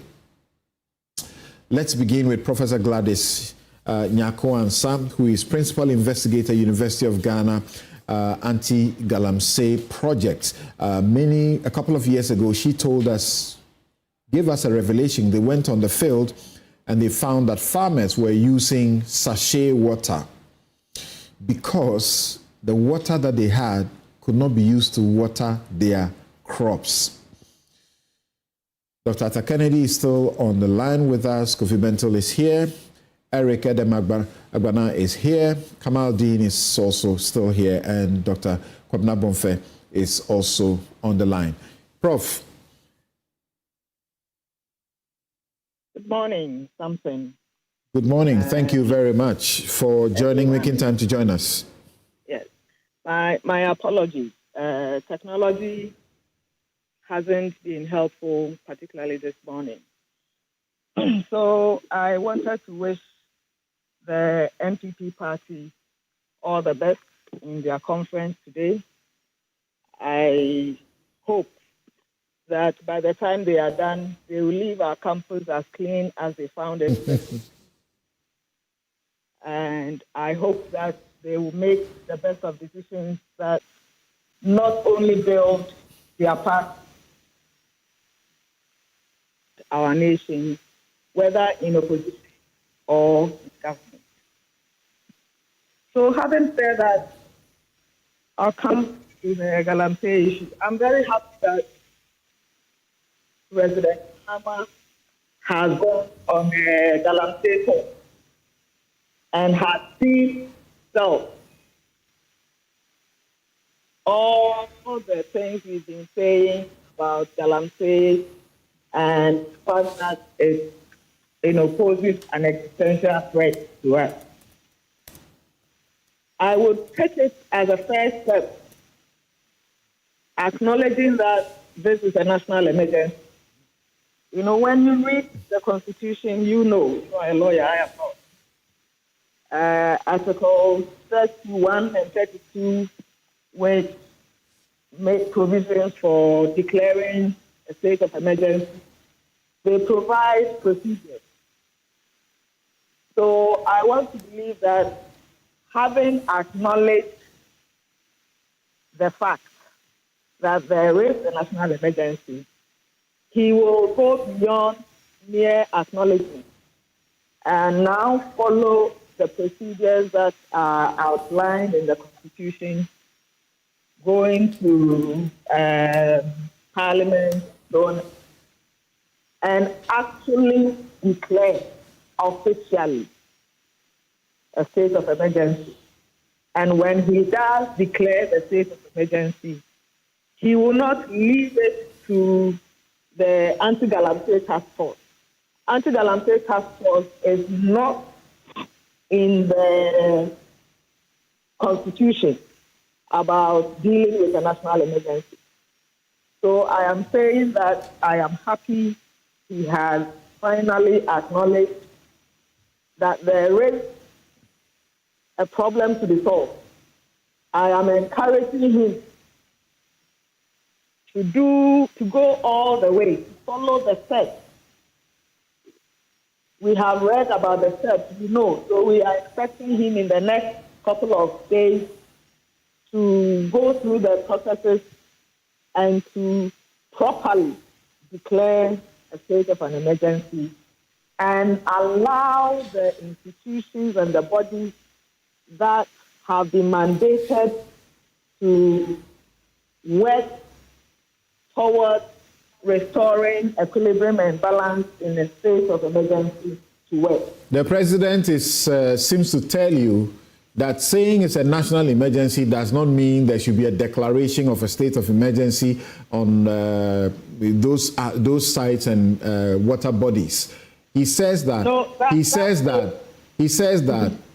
He honestly admits that this is the situation we are in. However, the task force is what should continue its effort to halt illegal mining in our forest reserve and on our water bodies. He says, mark me by the work and the effort I make, not by the declaration of a state of emergency as a label. No, I disagree with him with all due respect. So when the Constitution makes provision, the Constitution provides procedures to follow. So you cannot on one hand say this is a national emergency, and on the other hand say, I want to use a body that is not mandated by the Constitution to address the national emergency. If he is not acknowledging that it's a national emergency, that's a different thing. You are a member of the UTAG. UTAG, University of Ghana, was part of the groups that went on strike, that threatened the strike over this, and still it has not been done. Don't you get a sense that no government really believes that a state of emergency declaration is actually what to do? Okay. So the point or the fact of the matter is that governments are involved, let me reframe it. Some members who are part of the government, whether this one or the previous, are involved in this national emergency called Galamsey. And politicians are politicians. They are not thinking about the nation. They are thinking about parties. They are thinking about votes. And so they are very careful in choosing their words ambiguous words and phrases so that they can always wriggle themselves out of trouble. Now, I read some of the quotations this NDC chairman made, Yamin. As a linguist, I read the tone of his submissions, the words, the choice of words, and what that man is doing is daring some big party people. He is threatening to reveal identities, to tell stories that will bring some people down, that he, the main person, there are people behind it. So, there's no need for the president afraid of his party members or anybody who is in this country, because we know already. We know. There are people talk. The people who are in the Galamsey areas, they know the people who come there. They know the people who own the excavation. They know the people who come to collect the gold that is dug out of Galamsey. They know. Okay. So it is not new. All right. But we should go beyond building parties and think about building a nation. See, in September 2024, last year, a young man called Judith Brown wrote an article, online article, where she outlined the potential losses to government if government should declare national emergency. And she emphasized, well, the whole thing was about how much gold, how much money, how much revenue the government is going to lose if they declare national emergency. She said the government earns about % of national GDP from gold mining. Now, what he is silent on, which I want to ask, right, are these. If the government declares a state of emergency and there's no gold mining, illegal gold mining, how many lives will be saved? Thank you very much. How many kidneys, please indulge me, let me finish in 1 minute. How many kidneys will be protected? How many needless deaths? This week, young people have drowned in Achimwench. How many such needless deaths will be prevented? How many lands will be protected? How much cultural heritage will be protected? How many people will be saved from waterborne diseases, skin infection? How many healthy babies will be born? And how much money will the nation save on health? When we make the analysis, we should not only think about how much money gold brings us. Okay. What about this? All right. Thank you. We should think carefully. Thank you very much, Prof. Thank you for joining us with those insightful contributions and comments. Thank you very much for that. Dr. Arthur Kennedy, I come to you, I get to Kofi Bentil, to Bonfair, and then back here on the table. Yes, he says it's a national emergency, and he's showing that he's leading as well. We are told that through his instructions, the Attorney General has directed Iyoko to zoom in on 2 officers of the NDC,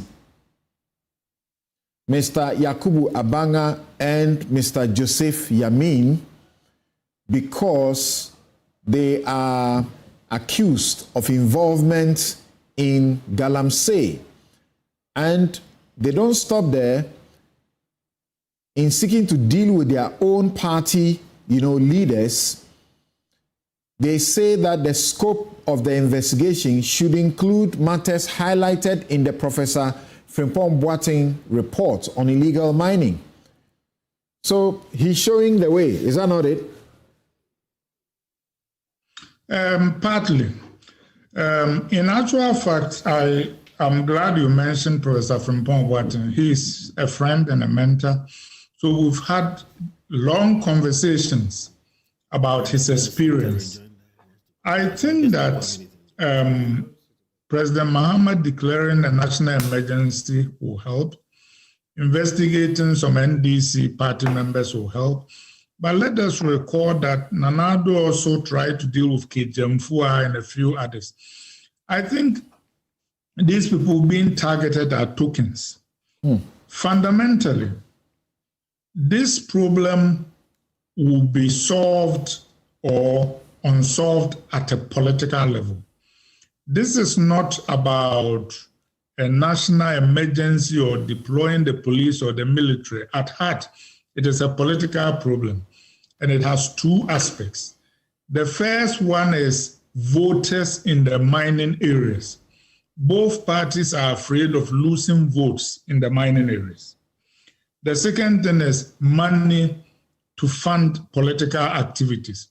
A lot of politicians who are always looking for money have found that Galamsey is a very reliable and deep source of money. The intersection of those two things have led us to the reality that, in my judgment, very well considered, neither party will solve Galamsey on its own. The only way Galamsey can be solved is for there to be a political agreement that will depoliticize the solution so that neither major political party will take either the blame or the credit to the extent that it exists for solving this. So I think that somebody like the Asantehene should bring President Mahama and whoever the responsible parties in MPP and NDC are together and broker a political solution that will make this a third rail, which means we are solving this as a national problem and no party can take credit or blame. I am telling you that President Mahama right now is being told repeatedly by his NDC members how many votes they stand to lose in mining areas and how much money they stand to lose. In actual fact, I am confident that part of why the MPP almost lost the 2020 elections, that is, if they didn't lose it, was because of the Galamsey fight that Frimpong Boateng left. Unfortunately, it didn't solve the problem, but it was significant enough in the view of MPP insiders to cost them control of parliament and almost cost them the presidency. That is why they scapegoated him by kicking him out of the government and then even went ahead and attempted to prosecute him. The NDC was watching. They learned from that the lesson that if you are not careful with Galamsey, it will cost you elections. The truth of the matter is that both political parties will rather win elections than solve Galamsey. So the only way this problem will be solved is to build a political consensus at the highest level so that it will not be one president or one party or one government going after Galamsey, but all of us, so that we will go after the corporates regardless of whose ox is God, mobilize all the state resources. The military has been here before. It is not that the military can solve it, but whenever you get people, there will be orders from above to release this person, relieve this, Chansam, ban that person's own. And that is why we are where we are. And of course, it also lends itself to political victimization in that the fight against Galamsey, even though everybody knows those who are involved, it leads to a point where people out of favor can be targeted, like Jamfuaus. Dr. Tony Edu, former senior presidential aide, says 6 months is long enough. This thing should have been eliminated. He wants 1,000 boots, military boots on the ground, and this will be dealt with. I'm sure the military will help, but at the end of the day, the military's hands are tied behind their backs by politicians, Because at the end of the day, the military will clear the place, they'll get the chances, they will arrest people. Then when it gets to when those people are supposed to be prosecuted, politics will intervene.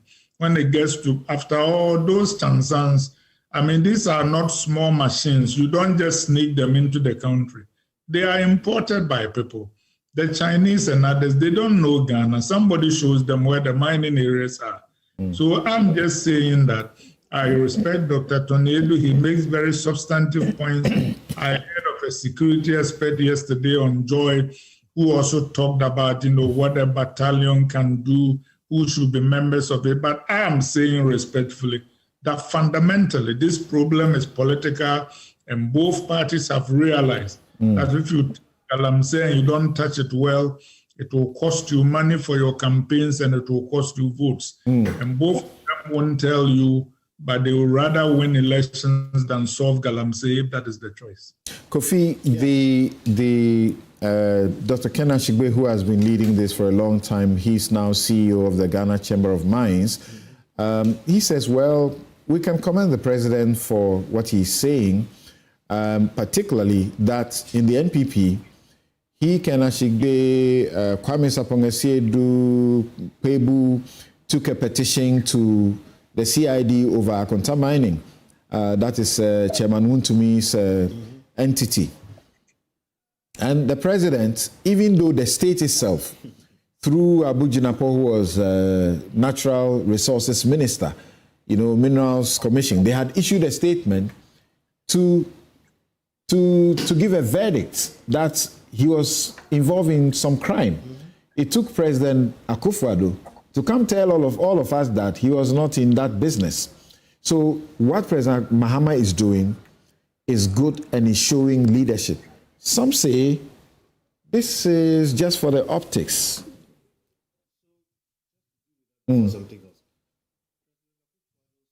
Record on Galamsey is abysmal, and it's one of the reasons why MPP lost with the margin that they lost. An example is just what you gave. To that extent, therefore, what President Mahama is doing is better than what Akufo-Addo gave it the biggest highlight. No, absolutely. As a fight. Highlight is not a solution. So what I'm saying is, his record Operation is Halt, Operation, how many of the operations? We sat here. You remember when we were talking about drones were in the previous government, we said they will fail and they failed. The point is, what President Mahama is doing today concerning his own people is better than what President Akufo-Addo did, but that's not enough. Before I continue, because of the earlier points we made, there's a quick rejoinder that I want to put. One, Chief Justice Gertrude Tokon was not on the panel that had the issue around the National Cathedral. That. I stated that. You did, but I think there's some response, so I need to clarify. So that should be clear. We are still disappointed with what that panel did, but that point should be made clear. Number two, Godfrey Dame was not the AG then, he was the deputy AG. And the issue that came was not about state funding, whatever, it was about the constitutionality of the state getting into it, and they defended that the state was not necessarily getting into it and all those other things. And that indeed, it was not unconstitutional for the state to support, just like they support Hajj. So I think those clarifications, we made it earlier, but I want to say it again, so we don't have it. I think it was because he was in court. Yes, so people remember his face as Godfrey Dame, who was we need to defending. Be clear. We say things here, we don't have all the time to do all the details, but I think it's important to be clear that it's not personal at all. Back to Galamsey. So see, I say, so far, we've had only 6 months, all right? This president has done or given signals or indications that we never saw in the other place. But it is not enough. Why do I say it's not enough?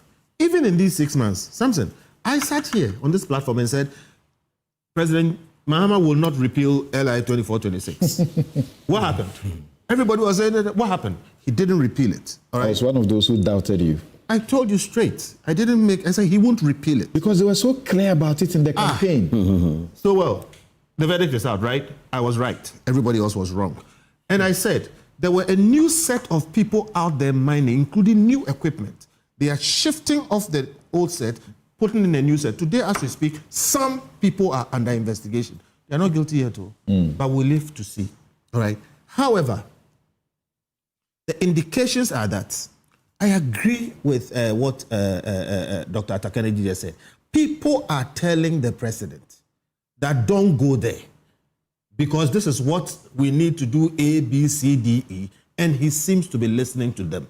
If it goes this way, this government will fail. He started his administration by prohibiting appointees from small-scale mining. No, he didn't say illegal mining. He prohibited them. Now, the third national vice chair says, look, I do legal mining. I'm not involved in illegal mining. So semantics. The national organizer, Yamin, also says, I am not involved in illegal mining, but I'll submit myself to the investigation. That's exactly what we're hearing in the past. That, please, not all of it is illegal. This is legal, and then you don't know what, and they're all messing up, okay? And you made a point. He prohibited them from small-scale mining, legal or illegal. That's how I understood it. But they are in there. My point is clear, and again, I'll make it short. The indications are bad. If he doesn't take a very serious step above and beyond what the previous government did and allows people to say the things they are saying to him, this government will fail again on Galamsey. Galamsey, the National Cathedral, and a number of issues were the reasons why the NPP lost with such an abysmal margin. I again agree with Dr. Toniedo. In fact, I've said it before, that the Ghana Army does not lack the wherewithal to solve this problem. But note this, Galamsey is not an environmental problem. It is not an economic problem. It is a political problem. Why it is a political problem is that the politicians are the people involved. Anytime we have put the army, the police, and other security agencies there, they end up getting accused of complicity. Yes, that's what I'm saying. It's a political problem. Because like they said, they arrest people, please release this one, release that person. So I agree with him that we need to... As Ankuma says, money and poverty cannot coexist.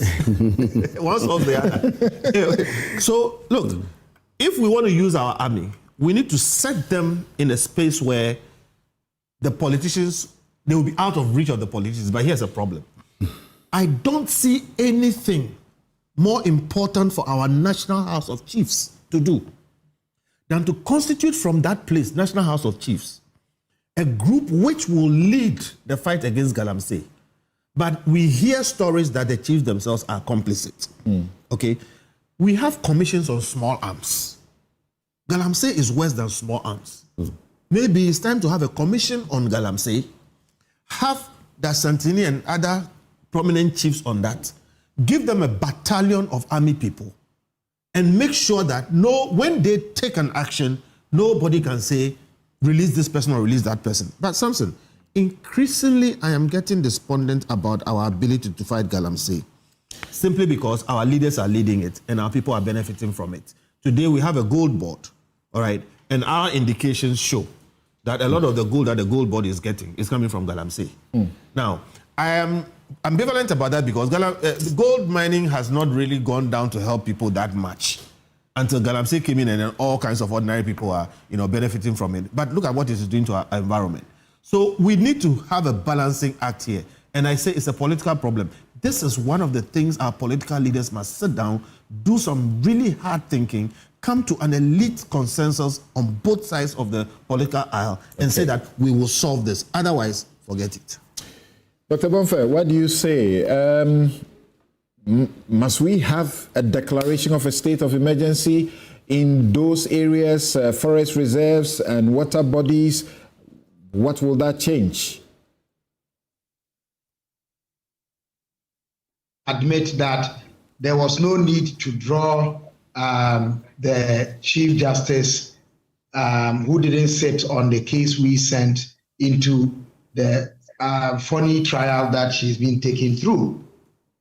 That said, I think that this whole discussion on illegal mining, I don't call it Galamsey, and I think part of our problem is we have given an illegality a name that means something else and seeking to euphemize it. To begin with, in my view, the legal regime on mining in Ghana, from Article 2576 to the Minerals and Mining Law 2006 Act 703, with all the amendments that have been done to it, that's compound into an insensitive, wicked, unsustainable, and unreasonable colonial relic law that cannot be allowed to continue to stay on ownership. If you have a law that says that when I sit on my land, and here in Ghana, we know, you the lawyers tell us, ownership of land is at individual, family, and at school level. The state owns no land.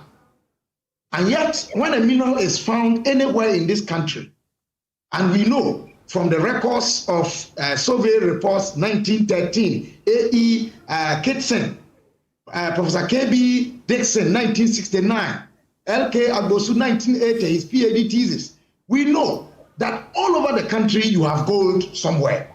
We say that when gold is found somewhere, that gold or that mineral is the property of the Republic of Ghana and is held in trust by the president on behalf of the people, such that the state can forcibly enter that land and only pay compensation. This has been partly the problem that is associated with the illegal mining. Then, because of the unreasonableness, we are not able to enforce properly even the proper laws that we have made of them. Don't mine within certain period, don't go to a certain extent closer to water bodies, and so on and so forth. And if you take the 4 licensing regimes from the reconnaissance through exploratory, through the environmental and environmental permits, and then the mining lease at various stages, which have got to go through certain protocols, we skip them. And people holding, if you like, reconnaissance certificates have gone into mining, and we watch them. So these are some of the things that I believe we need to look at. It's about enforcement and changing the colonial relic, which is still sitting on our books in Article 2576, and then the Mineral and Mining Law, Section 1. And then I think the involvement of the people, and something, maybe this will be my last point on that.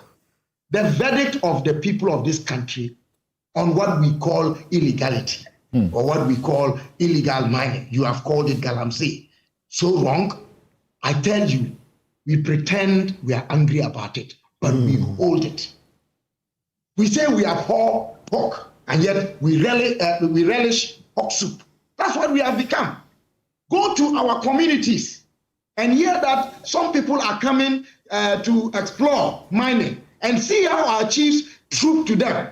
I have experienced some of it partly in my mother's hometown in Bamboy, where family lands were going to be given at some paltry sums to some people who were parading in the name of government officials because of some paltry sum of money. So as a people, the verdict of the people against illegal mining is one that I think is not so much strong and so much that we are opposed to it. We are interested in the money. We pretend that we are angry at the revelations that are coming out. Persons with disability being born out of that, menstrual cycles being destroyed, impotence arising out of that, metals in our body systems, and then the air we even breathe is contaminated.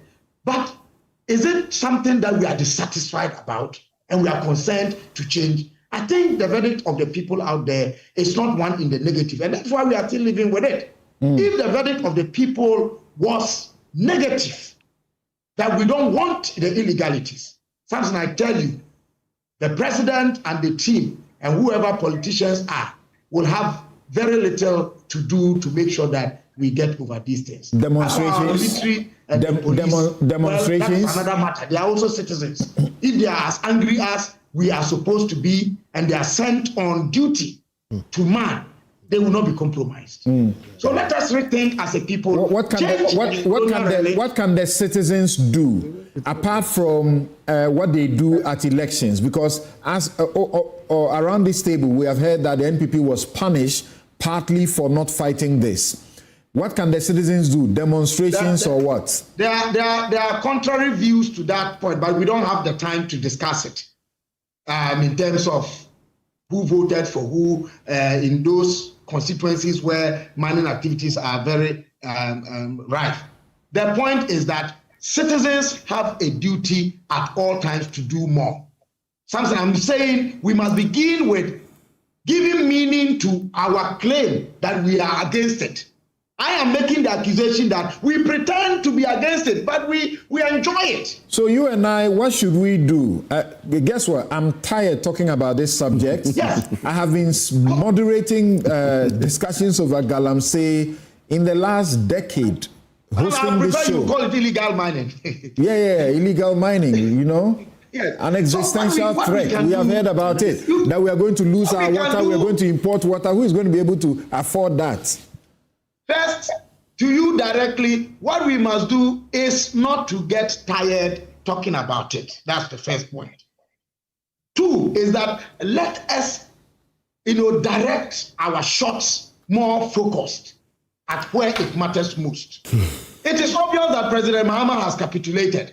And Kofi has made it clear that when they were saying it, he knew they would not. And the history of mining in Ghana will show you that we are even targeting a section of it. We are looking at those we claim are small scale or do not have licenses. What about the big mining companies? Those with the big names, who are sometimes behind these things? The chiefs, the people ourselves. When it comes to away around the law. So let us be sincere. Thank you, Dr. Bonfe. Yes. And we will get it right. Adam, we were told by the transport minister very recently in June that we are recording over 200 excavators daily into the country. So what? Doesn't this give the president a sense that he must declare the state of emergency in those areas on our water bodies, and like Tony Edu is saying, get a battalion of into those places? Just a quick 1 minute. Declare excavators a dangerous weapon that cannot be imported without a special license. Well, something. Yes.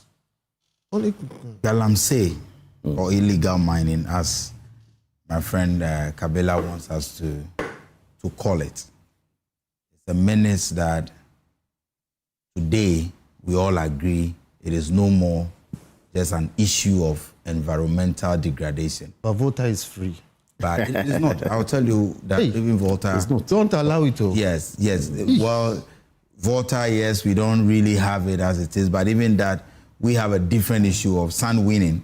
Yeah. And that's another conversation. I was advised by experts that if I like to buy foodstuff on the way when I travel, the safest place to do it is in the Volta. It is. Not any other place. It is.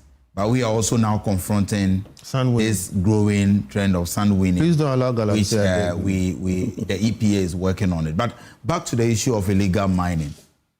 We all agree that it is no more an environmental challenge.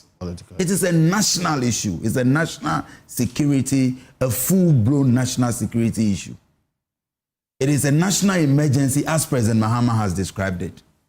And I understand why the likes of Kofi and others believe that there are some conspiracy theories about the involvement of politicians and how this can affect our political fortunes. It is because of some of the things that we have seen in the past where clearly there was some level of governmental complicity in the illegal mining challenge.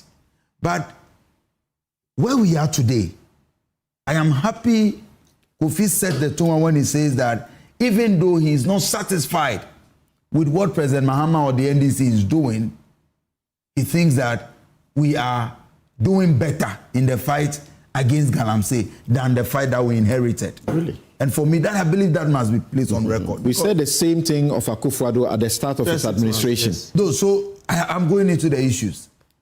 We made specific promises.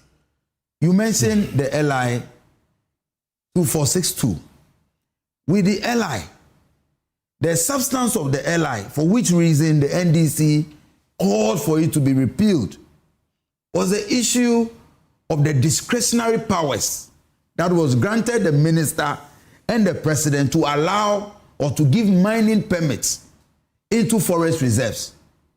That aspect is what we are amending. Has been amended. That is what has been amended. Now, with the amendment of that aspect, it means that you have the entire LI regulating activities in the sector. But what was the challenge? What posed the most challenge, the most difficult challenge, was the permit to mine in forest reserves.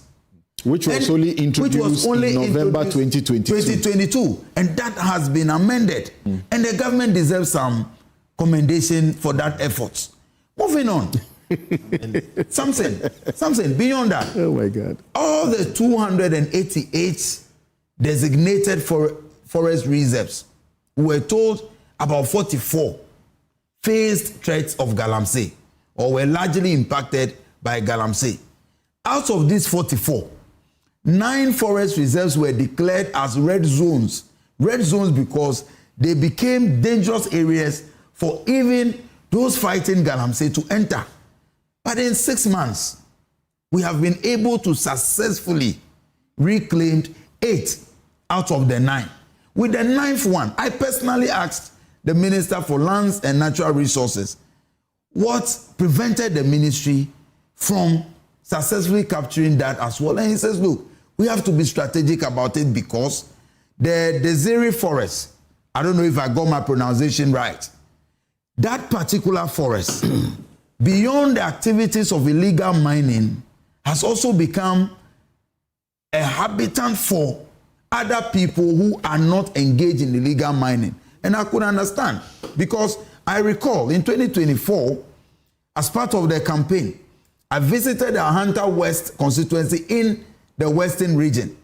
And when on our rounds, we entered a particular community to campaign, there were minors, there were children, there were women, some very old, some were selling bread, some were selling cake and other things.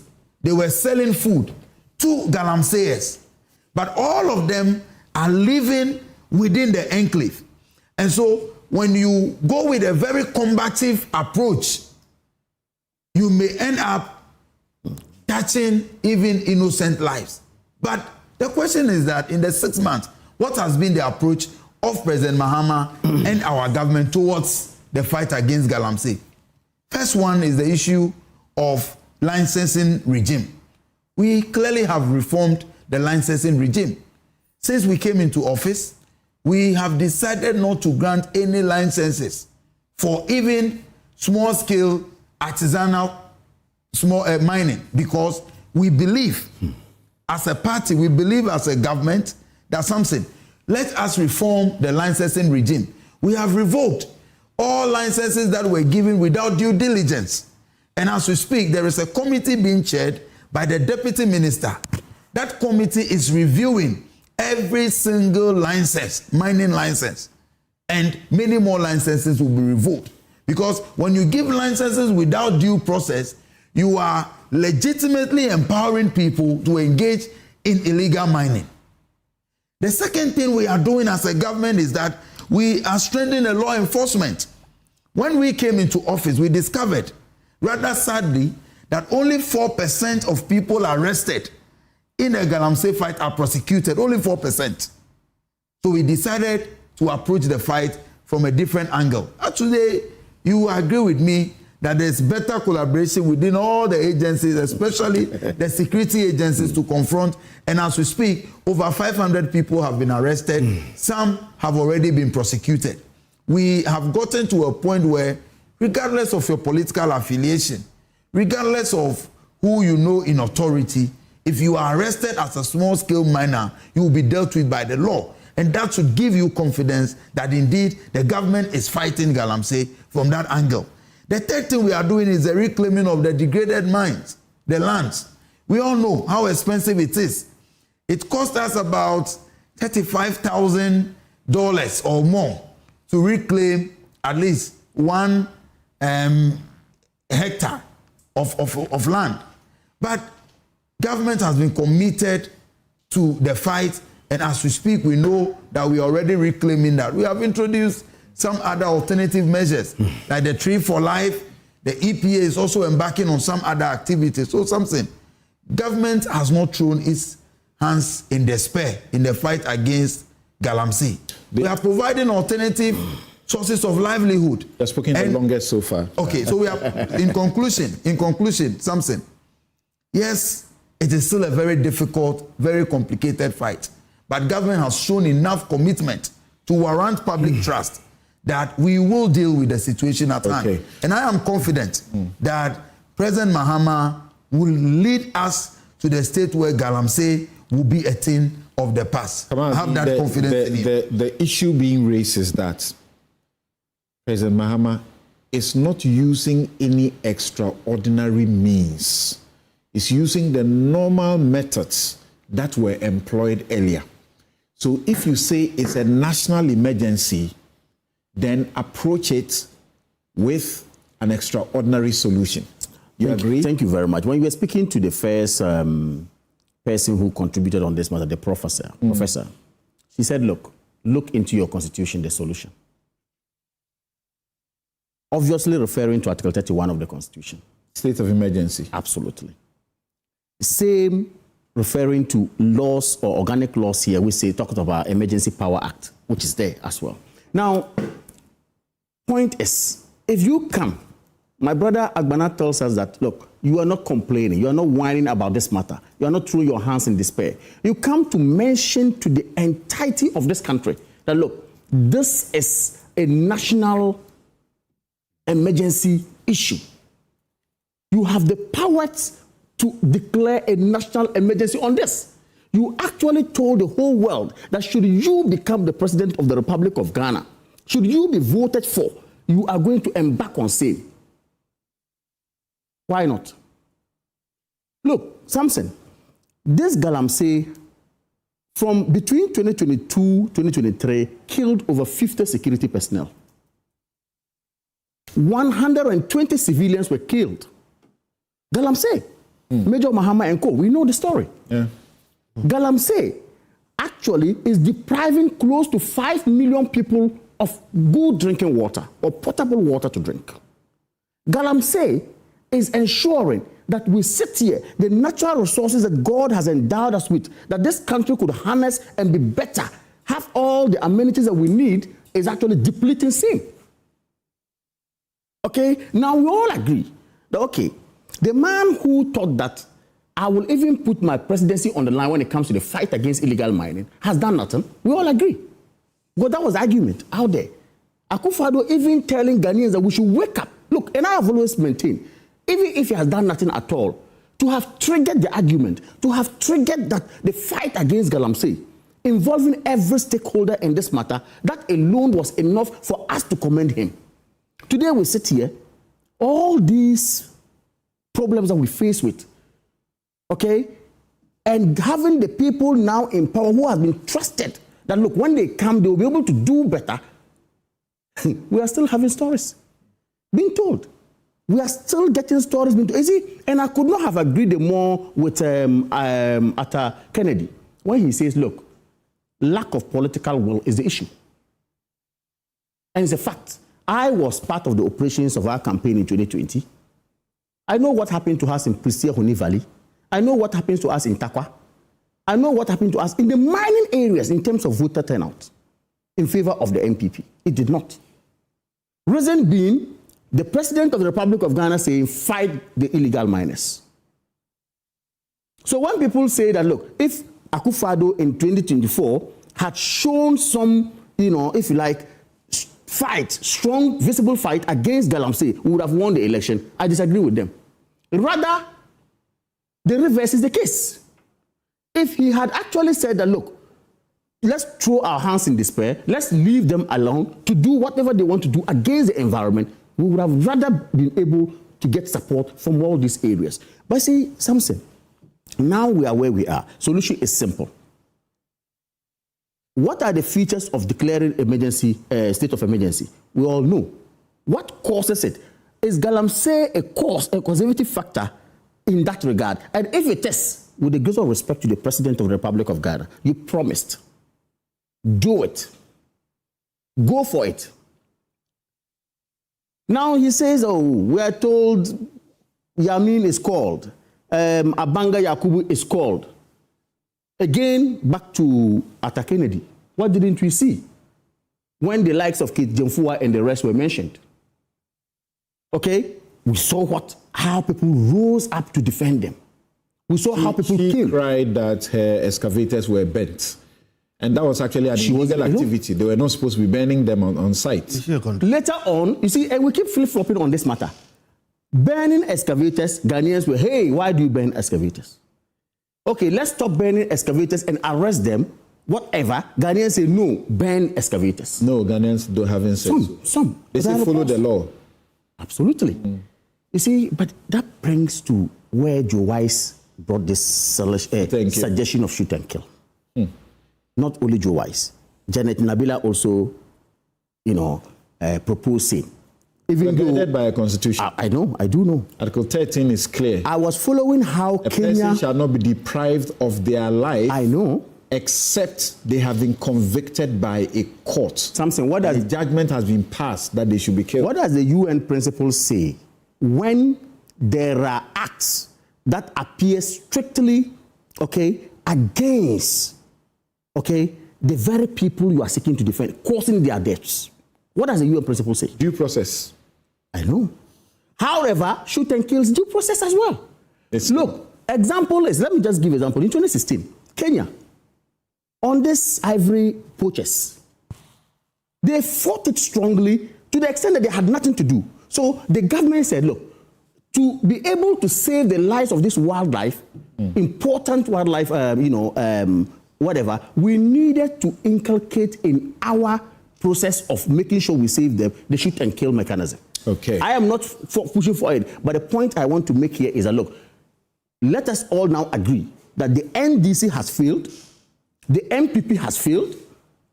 We should all, as a people, come back to the drawing board, give suggestions as to how to fight this canker. Otherwise, we will still go back and forth on this matter, and nothing will come of it. And to end with, I will say, look, let me predict. There will be nothing that will come out of this Yamin and Abanga Yakubu matter. Hey. Market. Nothing will come out of it.